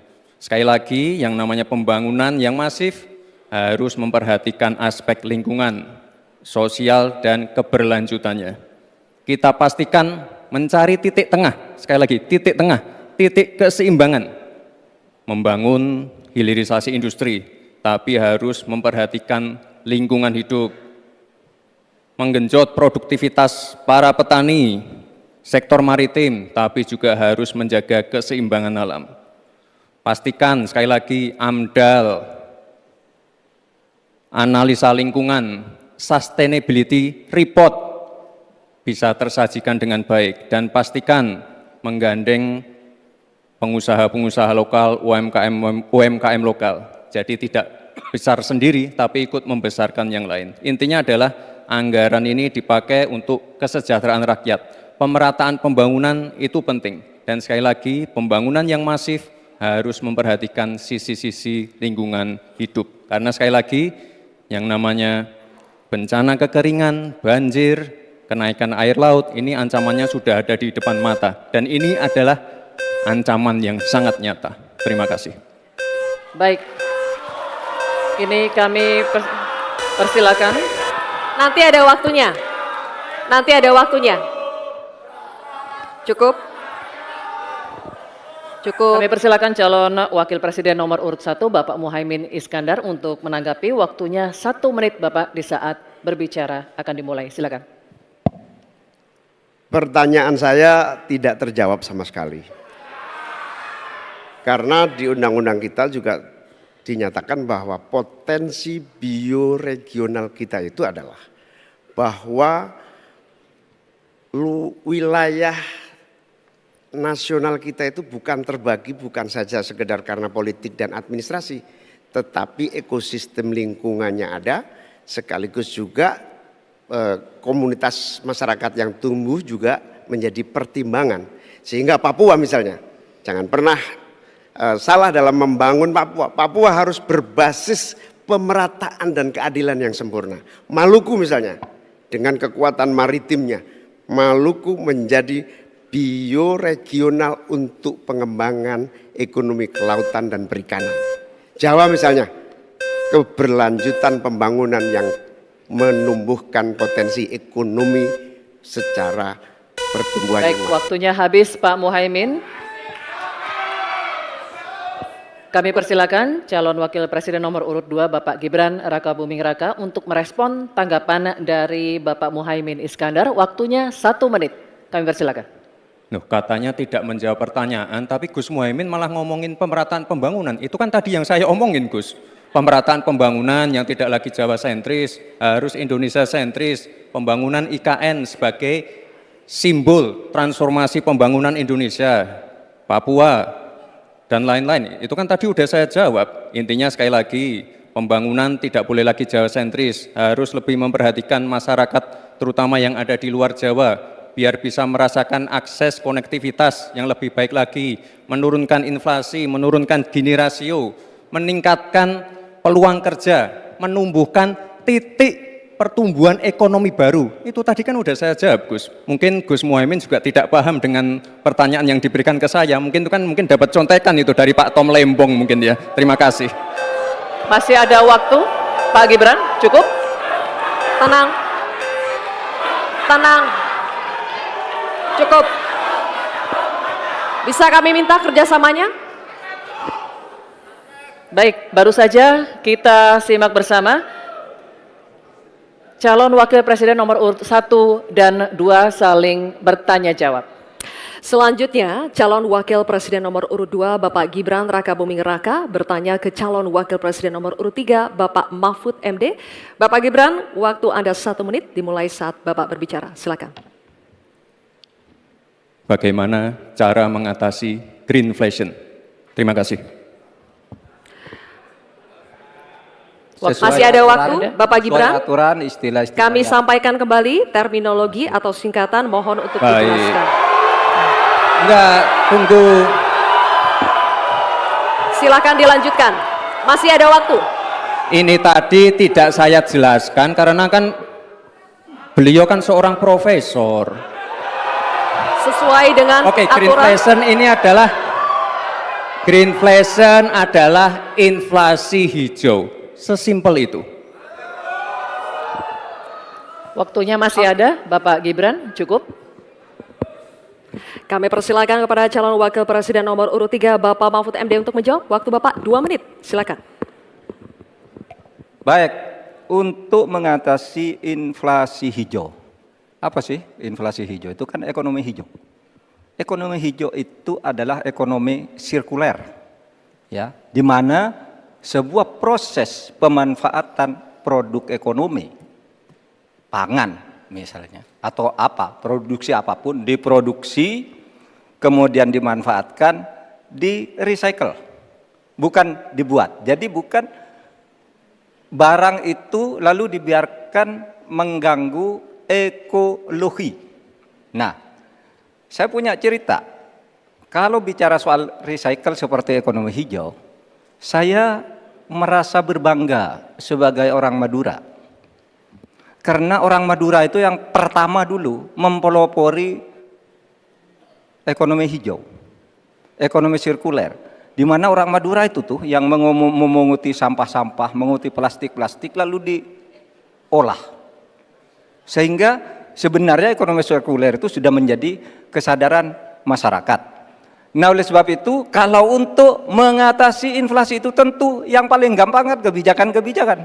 Diatur saja jatahnya. Di sini kan harus ada data. Kecenderungannya di sini begini, kebijakannya harus begini.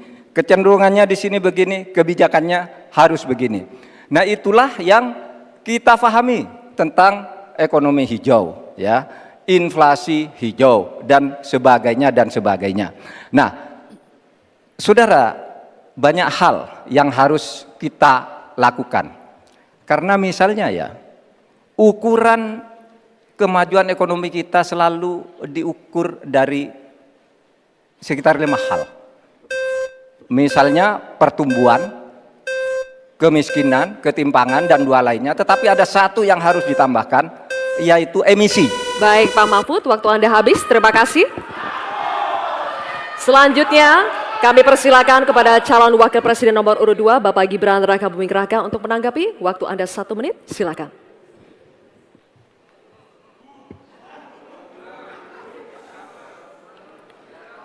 Saya lagi nyari jawabannya Prof. Mahfud. Saya nyari-nyari di mana ini jawabannya. Kok nggak ketemu jawabannya? Saya tanya masalah inflasi hijau kok malah menjelaskan ekonomi hijau. Prof. Mahfud, yang namanya greenflation atau inflasi hijau itu ya kita kasih contoh yang simpel aja.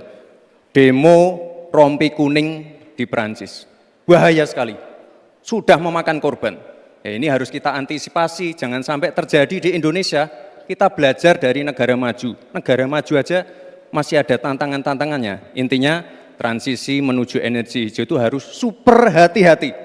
Jangan sampai malah membebankan R&D yang mahal, proses transisi yang mahal ini kepada masyarakat, pada rakyat kecil. Itu maksud saya inflasi hijau, Prof. Mahfud. Terima kasih. Masih ada waktu Pak Gibran? Cukup? Baik. Terima kasih.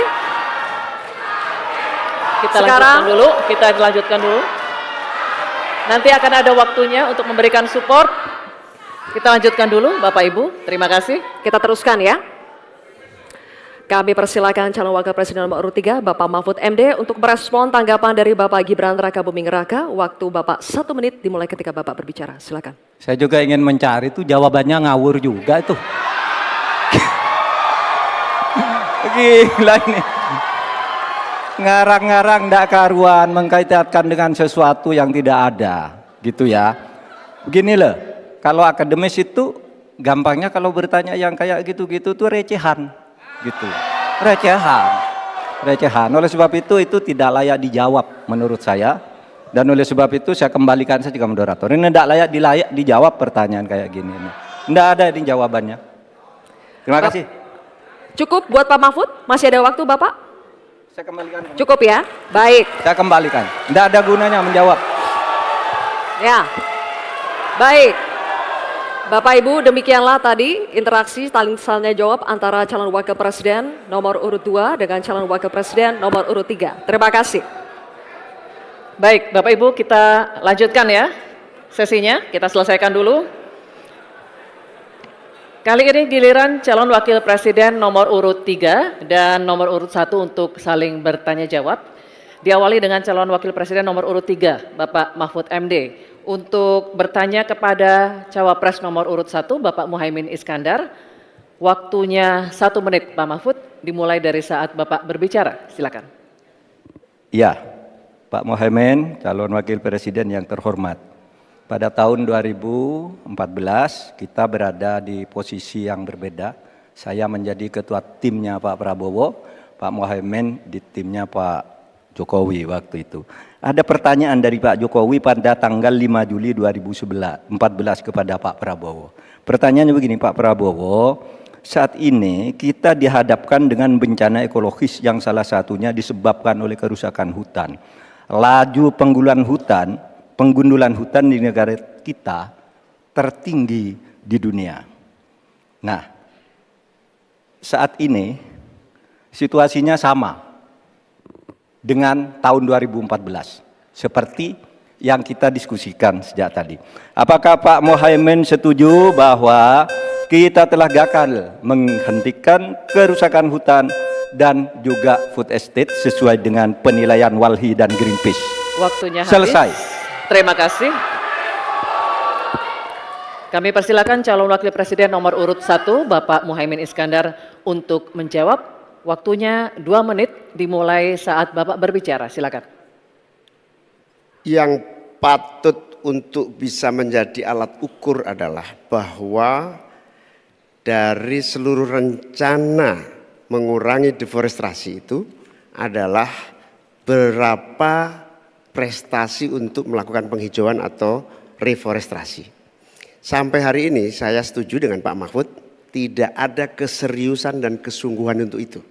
Bahkan mau menyediakan pangan nasional saja, kenapa tidak melibatkan petani? Malah juga melakukan penggundulan hutan dan gagal lagi. Karena apa? Karena tidak melibatkan masyarakat adat setempat, juga tidak melibatkan para petani, bahkan merusak keanekaragaman hayati kita. Sehingga menurut saya ini soal keberpihakan Pak Mahfud. Keberpihakan kepada pembangunan yang berbasis keberlanjutan. Di mana kita tidak akan main-main dengan soal ini soal nasib generasi. Prinsipnya satu, keadilan. Keadilan ekologi harus nomor satu. Jangan pernah membiarkan keadilan ekologi ini tidak terlaksanakan dengan baik. Yang kedua, keadilan iklim. Yang ketiga, keadilan antar generasi. Komitmen keadilan ini termasuk komitmen keadilan agraria, keadilan sosial. Enggak dijalankan sama sekali karena memang apa? Tidak ada komitmen dan kesungguhan. Konstitusi sudah ada, anggaran juga punya, kemudian undang-undang juga banyak. Sekali lagi, komitmen dan kemauan sungguh serta tidak abai terhadap tugas dan tanggung jawab sebagai pemerintah. Oleh karena itu nanti kalau amin dipercaya, insya Allah yang paling pokok adalah kesungguhan, komitmen untuk melaksanakan konstitusi dengan sungguh-sungguh, berpihak kepada rakyat dan lingkungan, bukan berpihak kepada investor ataupun pengusaha. Waktunya masih cukup, Pak Muhaimin. Baik.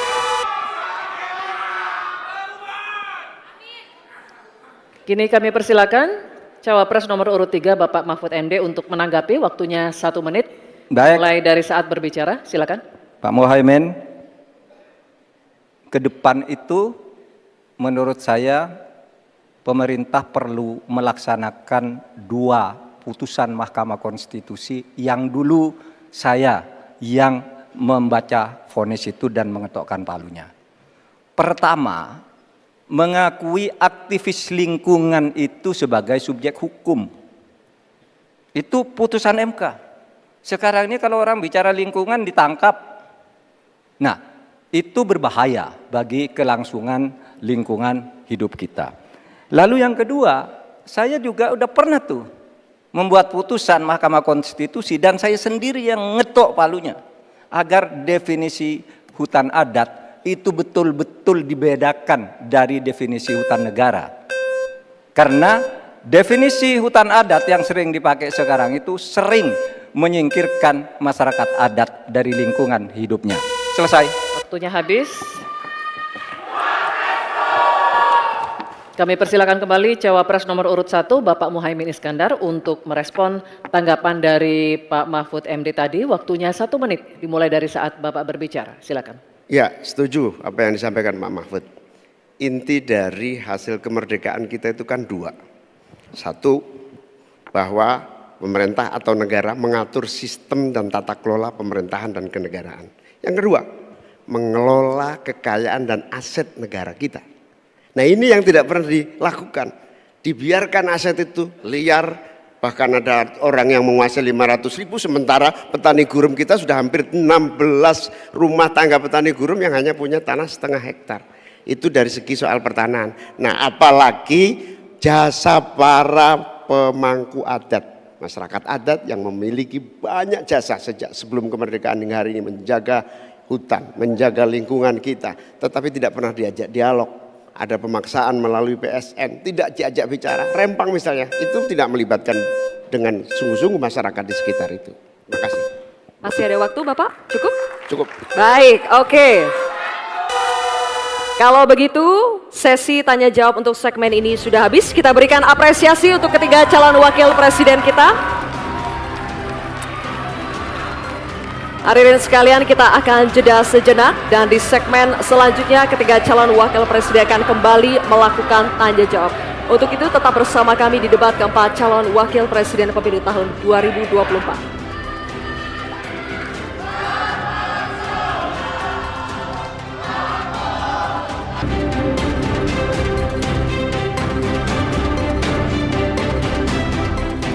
Terima kasih, Anda masih bersama debat keempat calon wakil presiden pemilu tahun 2024. Dan kini saatnya kami undang kembali ketiga calon wakil presiden kita untuk kembali menuju ke podium. Silakan Bapak-bapak.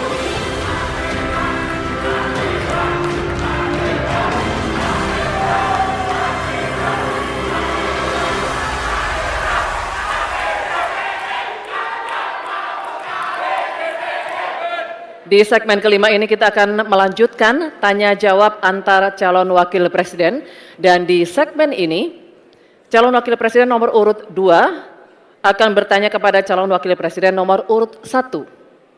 Kembali kami ingatkan pula untuk melakukan tanya jawab sesuai dengan tema debat kita pada malam hari ini, yakni pembangunan berkelanjutan dan lingkungan hidup, sumber daya alam dan energi, pangan, agraria, dan masyarakat adat dan desa. Bapak-bapak jika akan menggunakan singkatan atau terminologi mohon disertai dengan penjelasan agar pertanyaannya menjadi jelas dan dimengerti oleh calon wakil presiden lainnya. Dan kami mohon selama penyampaian tetap berada di podium masing-masing.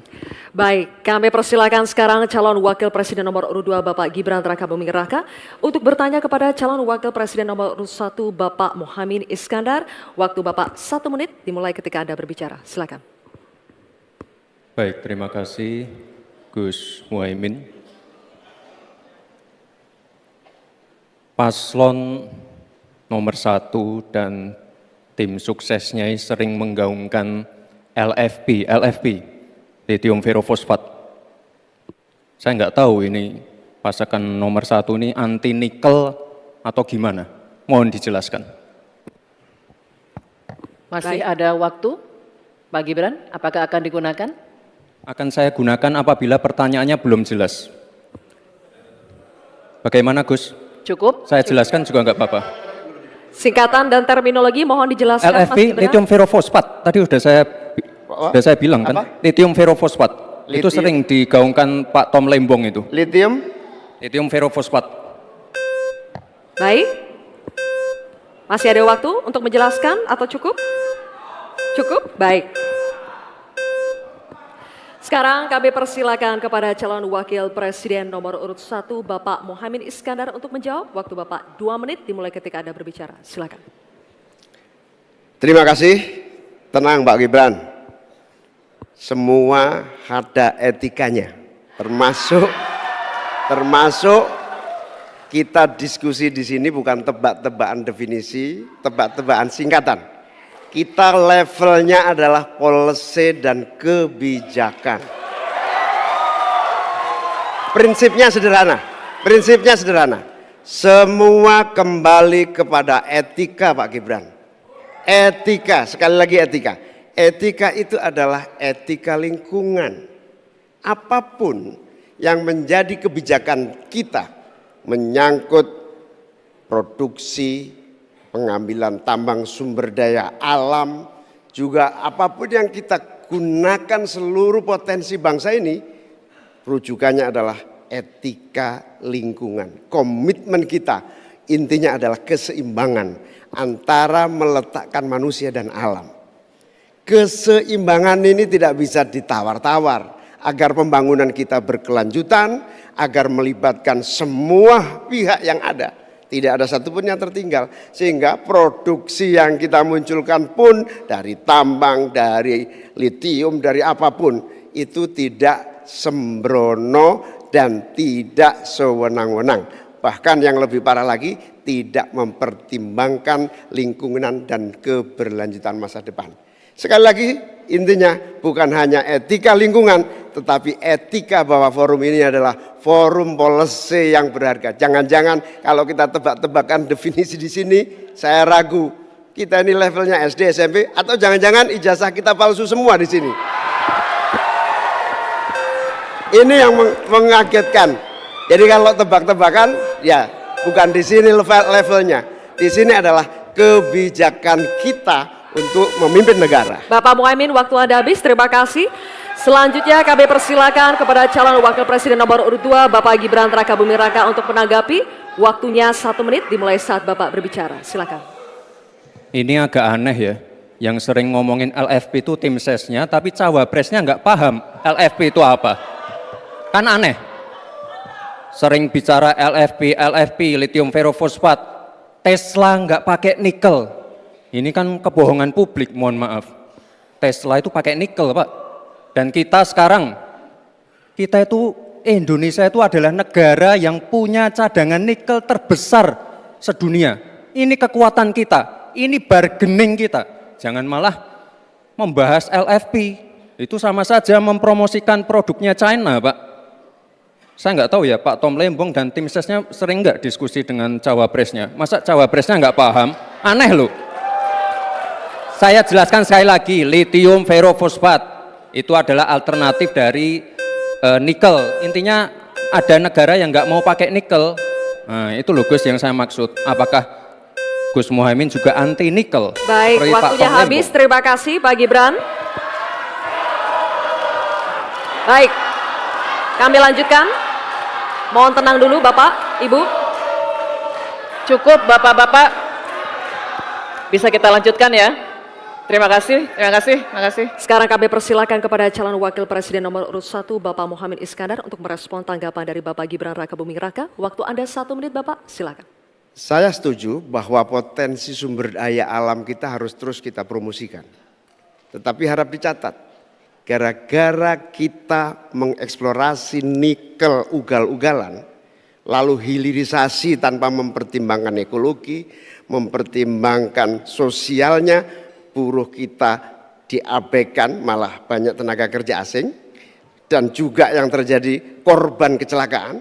Di sisi yang lain, pemasukan dari nikel kita juga sangat kecil. Ini menjadi pertimbangan. Dan yang paling parah, nikel kita berlebih produknya, sehingga bukan harga tawar kita menaik, malah kemudian kita menjadi korban dari policy kita sendiri. Sementara kita masa depannya menjadi tidak jelas, di sisi yang lain kita mengorbankan lingkungan dan sosial kita, sekaligus keuntungan yang sangat terbatas bagi negara. Oleh karena itu bukan soal gegabah, ini soal keberanian dan keberpihakan. Waktunya habis Bapak Muhaimin.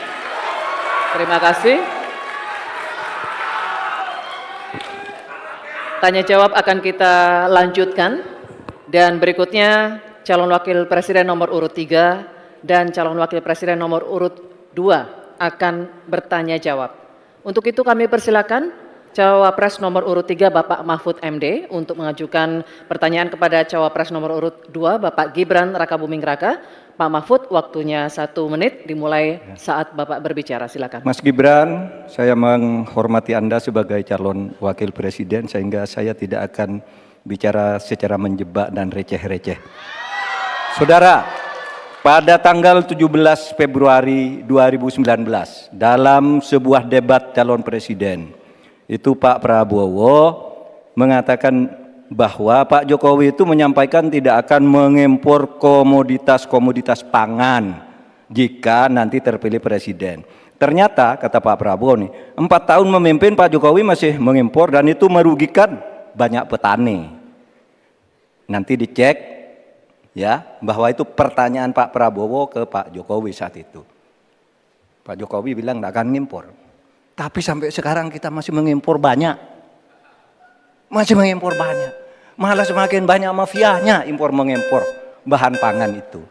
Nah itulah sebabnya apa usul Anda untuk menyelesaikan masalah 5 tahun lalu ini. Ya. Baik. Cukup. Ini kami persilakan cawapres nomor urut 2 Bapak Gibran Rakabuming Raka untuk menjawab. Waktunya 2 menit dimulai saat berbicara, silakan. Sepertinya Prof. Mahfud agak ngambek ya, soalnya saya sudah 2 kali memberikan pertanyaan yang sulit. Carbon capture, greenflation, selalu dikomenin pertanyaan receh. Ya kalau receh ya dijawab Pak, gitu loh, segampang itu. Oke. Masalah pangan, masalah impor 2019 sampai 2022 kita sebenarnya sudah swasembada beras. 2023 ada impor karena El Nino Pak. Dan ini terjadi di sebagian besar di belahan dunia Pak. Kuncinya sekarang adalah bagaimana kita bisa bekerja sama melakukan ekstensifikasi, intensifikasi lahan di tingkat desa sampai tingkat nasional secara efektif. Pupuk itu kunci. Makanya kemarin ada pabrik pupuk di Fak-Fak. Ini kunci untuk meningkatkan produktivitas. Lalu mekanisasi. Ini kalau tidak ada mekanisasi, produktivitasnya tidak akan meningkat. Ada combine harvester, ada RMU. Ini wajib untuk meningkatkan produktivitas sekaligus mengurangi food loss atau food waste. Lalu tentu saja kita harus menggandeng anak-anak muda. Misalnya di Jabar sudah ada program petani milenial, ya kita juga harus mengedepankan smart farming. Kita pakai IoT untuk mengecek kesuburan tanah, pH tanah, keasaman tanah. Penting sekali itu Pak. Lalu kita pakai drone untuk menyemprotkan pestisida. Jadi memang yang namanya food estate, lahan pertanian itu adalah program jangka panjang Pak. Jadi tidak bisa dijudge sekali panen, 2 kali panen, 3 kali panen. Panen pertama, kedua, ketiga itu pasti tidak pernah 100%. Ini yang petani pasti paham. Baru nanti panen ke-6, ke-7, ke-8 baru akan kelihatan seperti apa hasilnya. Itu Pak, terima kasih dan mohon maaf sebelumnya Pak. Waktunya habis, terima kasih. Cukup. Bapak Ibu cukup? Baik, kita lanjutkan dulu. Saatnya calon wakil presiden nomor urut 3 Bapak Mahfud MD untuk menanggapi, waktunya 1 menit saat Bapak berbicara, silakan. Pertanyaan saya bukan itu. Pertanyaannya itu, dulu Pak Prabowo bertanya, katanya Pak Jokowi tidak mau ngimpor beras. Lalu sekarang faktanya per hari ini, catatan data ini harus dibaca ini. Impor kedelai 2 juta ton, susu 280 juta ton, gula pasir 4,7 juta ton, beras 2,8 ton, daging sapi 160 juta ton. Ini hasilnya seberapa dari hasil debat dulu yang tanggal 17 Juli itu. Perkembangannya seberapa? Semakin banyak nih angkanya. Semakin banyak impornya, semakin terdiversifikasi juga, diversifikasi juga impornya dari data ini. Nah, oleh sebab itu kemudian secara lebih mendasar saya ingin menanyakan posisi Mas Gibran dengan penuh hormat.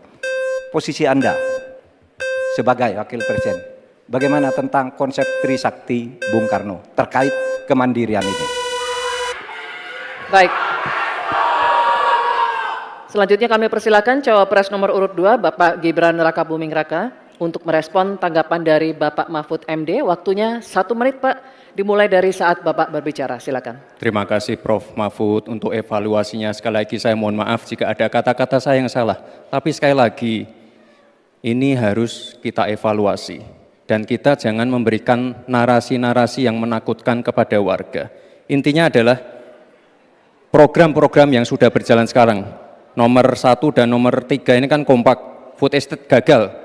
Saya tegaskan sekali lagi Pak, memang ada yang gagal, tapi ada yang berhasil juga yang sudah panen.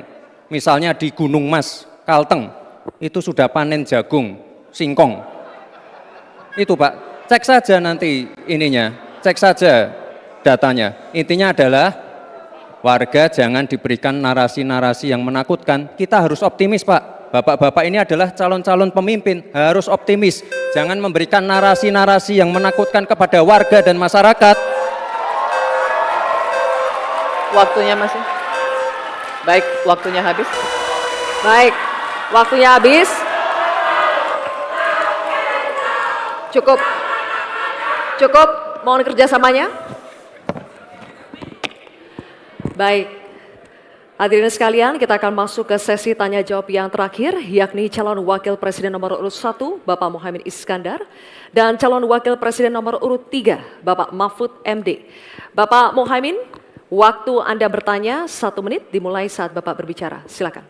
Prof. Mahfud yang saya hormati, calon wakil presiden, bahwa kita saksikan hari ini, 9 tahun terakhir ini ya, kerusakan iklim, lingkungan hidup yang mengkhawatirkan, kemudian bencana ekologis, banjir, longsor, dan berbagai keadaan sulit lainnya terjadi. Ini bukan main-main, ini serius. Nah, kalau mau jujur, kiamat makin dekat ini. Kok dianggap biasa-biasa saja, gimana Pak Mahfud? Karena itu saya ingin menyampaikan data-data penting nih, catatan saya ini. Konflik agraria semakin banyak dan tidak diatasi. Petani kita semakin kurang memiliki hak atas akses lahan. Bahkan banyak yang masih 17 juta di bawah setengah hektar. Ini bukan soal nakut-nakuti, ini fakta yang harus kita atasi. Bagaimana menurut Pak Mahfud? Apakah ini kesalahan visi atau kesalahan kepemimpinan? Baik, masih ada waktu? Cukup? Oke, terima kasih.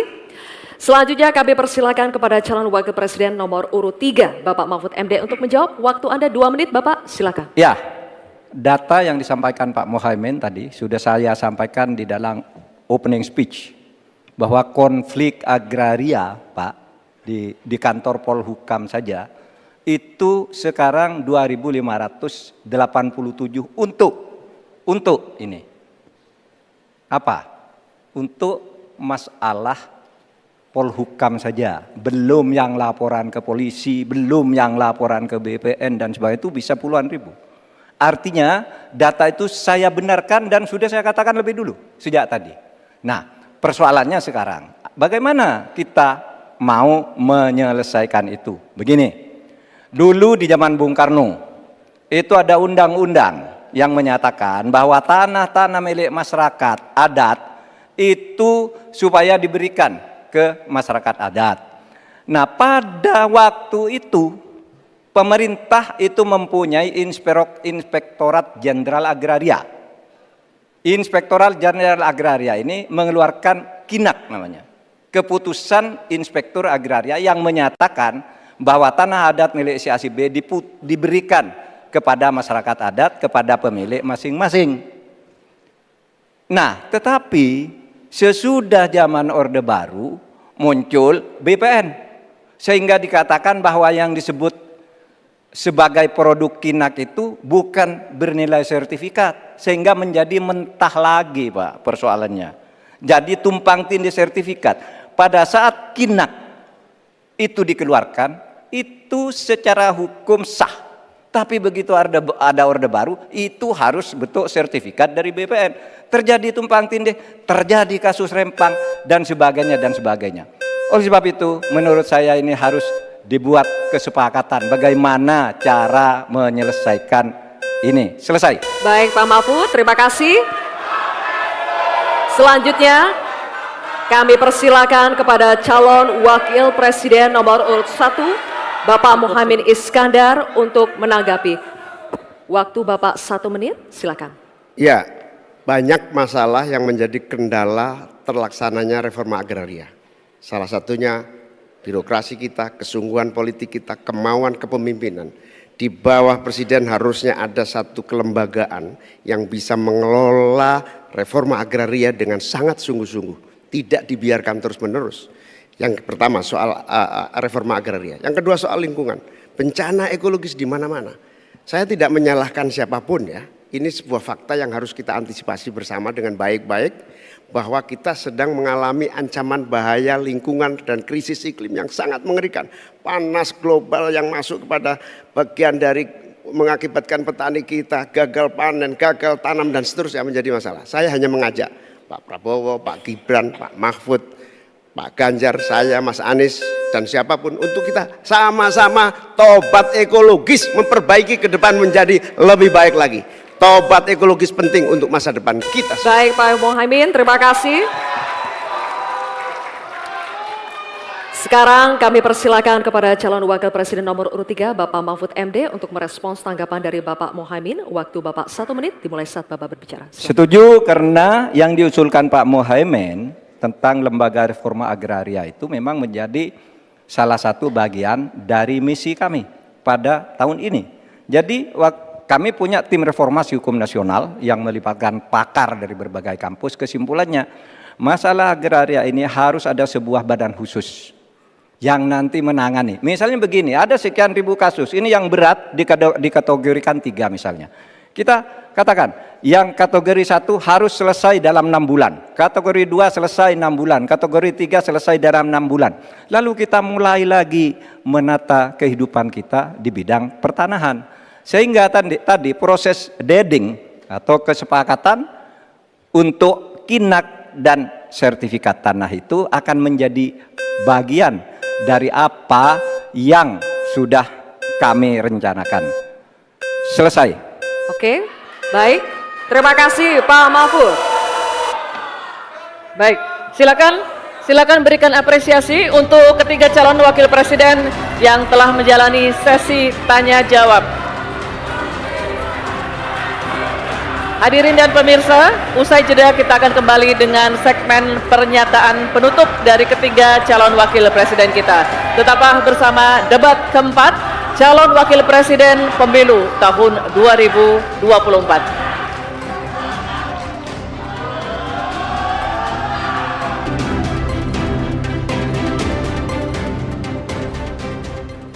Terima kasih Anda masih menyaksikan debat keempat calon wakil presiden pemilu tahun 2024.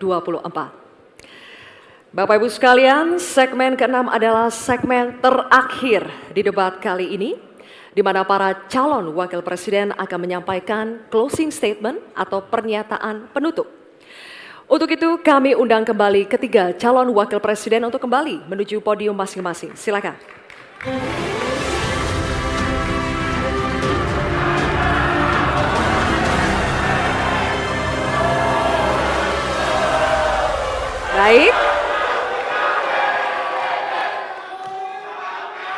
Baik, kita akan langsung memulai closing statement atau pernyataan penutup dari para calon wakil presiden.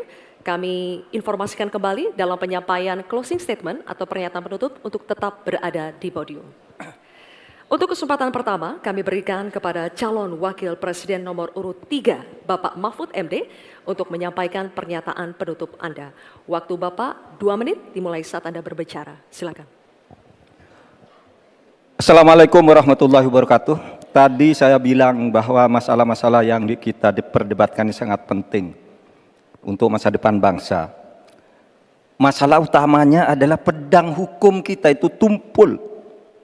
Kalau pedang hukum tidak tumpul, kita pasti bisa tabrak habis-habisan. Program pembangunan akan berjalan dengan baik.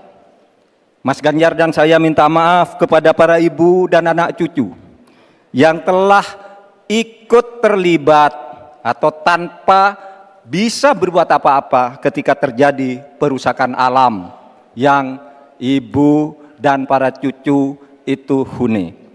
Saya teringat tadi ketika membaca Dhaharul Fasadu fil Barri wal Bahr.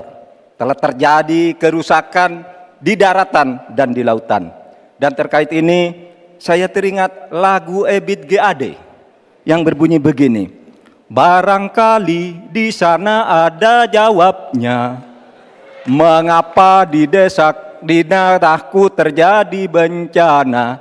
Mungkin Tuhan mulai bosan melihat tingkah kita yang selalu salah dan bangga akan dosa-dosa dan seterusnya. Itu bukti kerusakan lingkungan, pesan kepada kawan.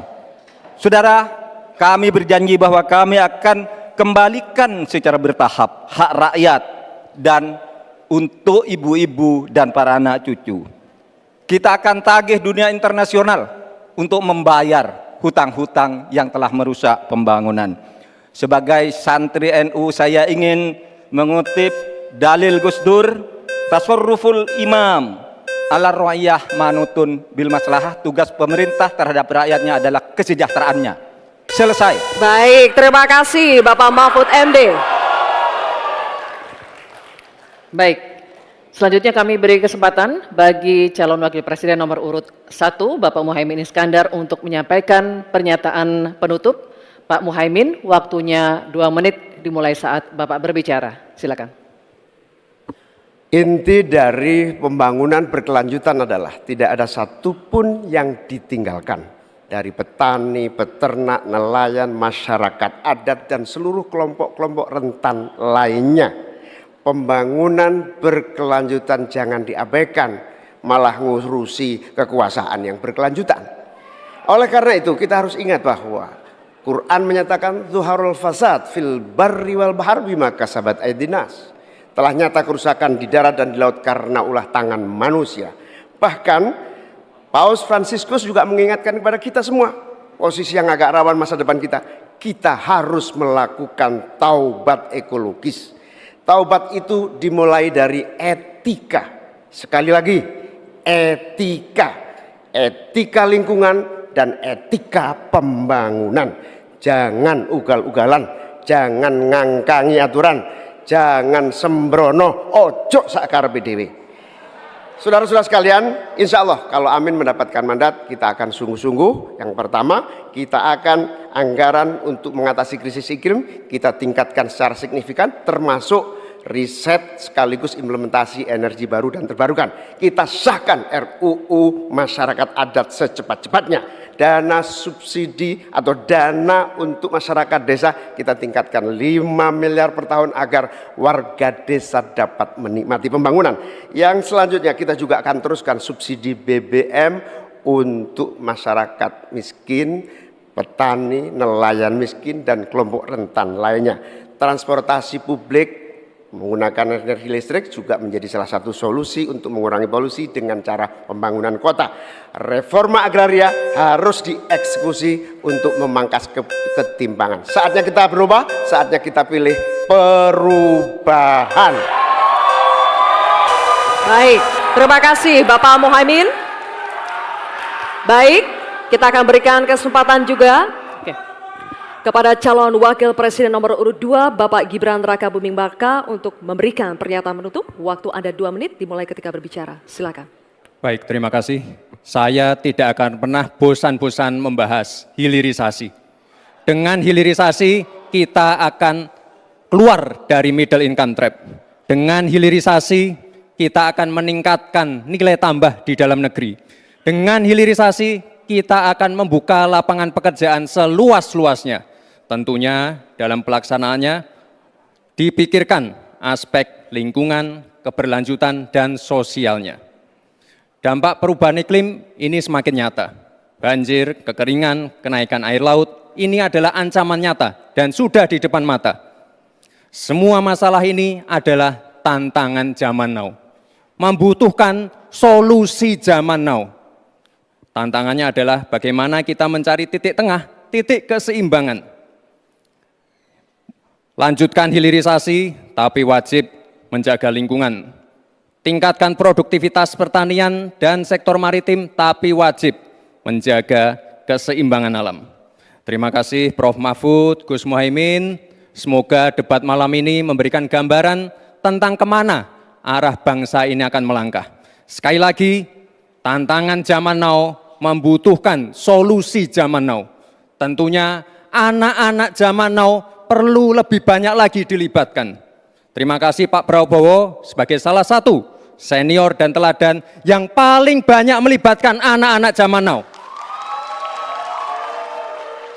Langkah awal menuju Indonesia Emas, datang ke TPS, coblos nomor 2, Prabowo Gibran.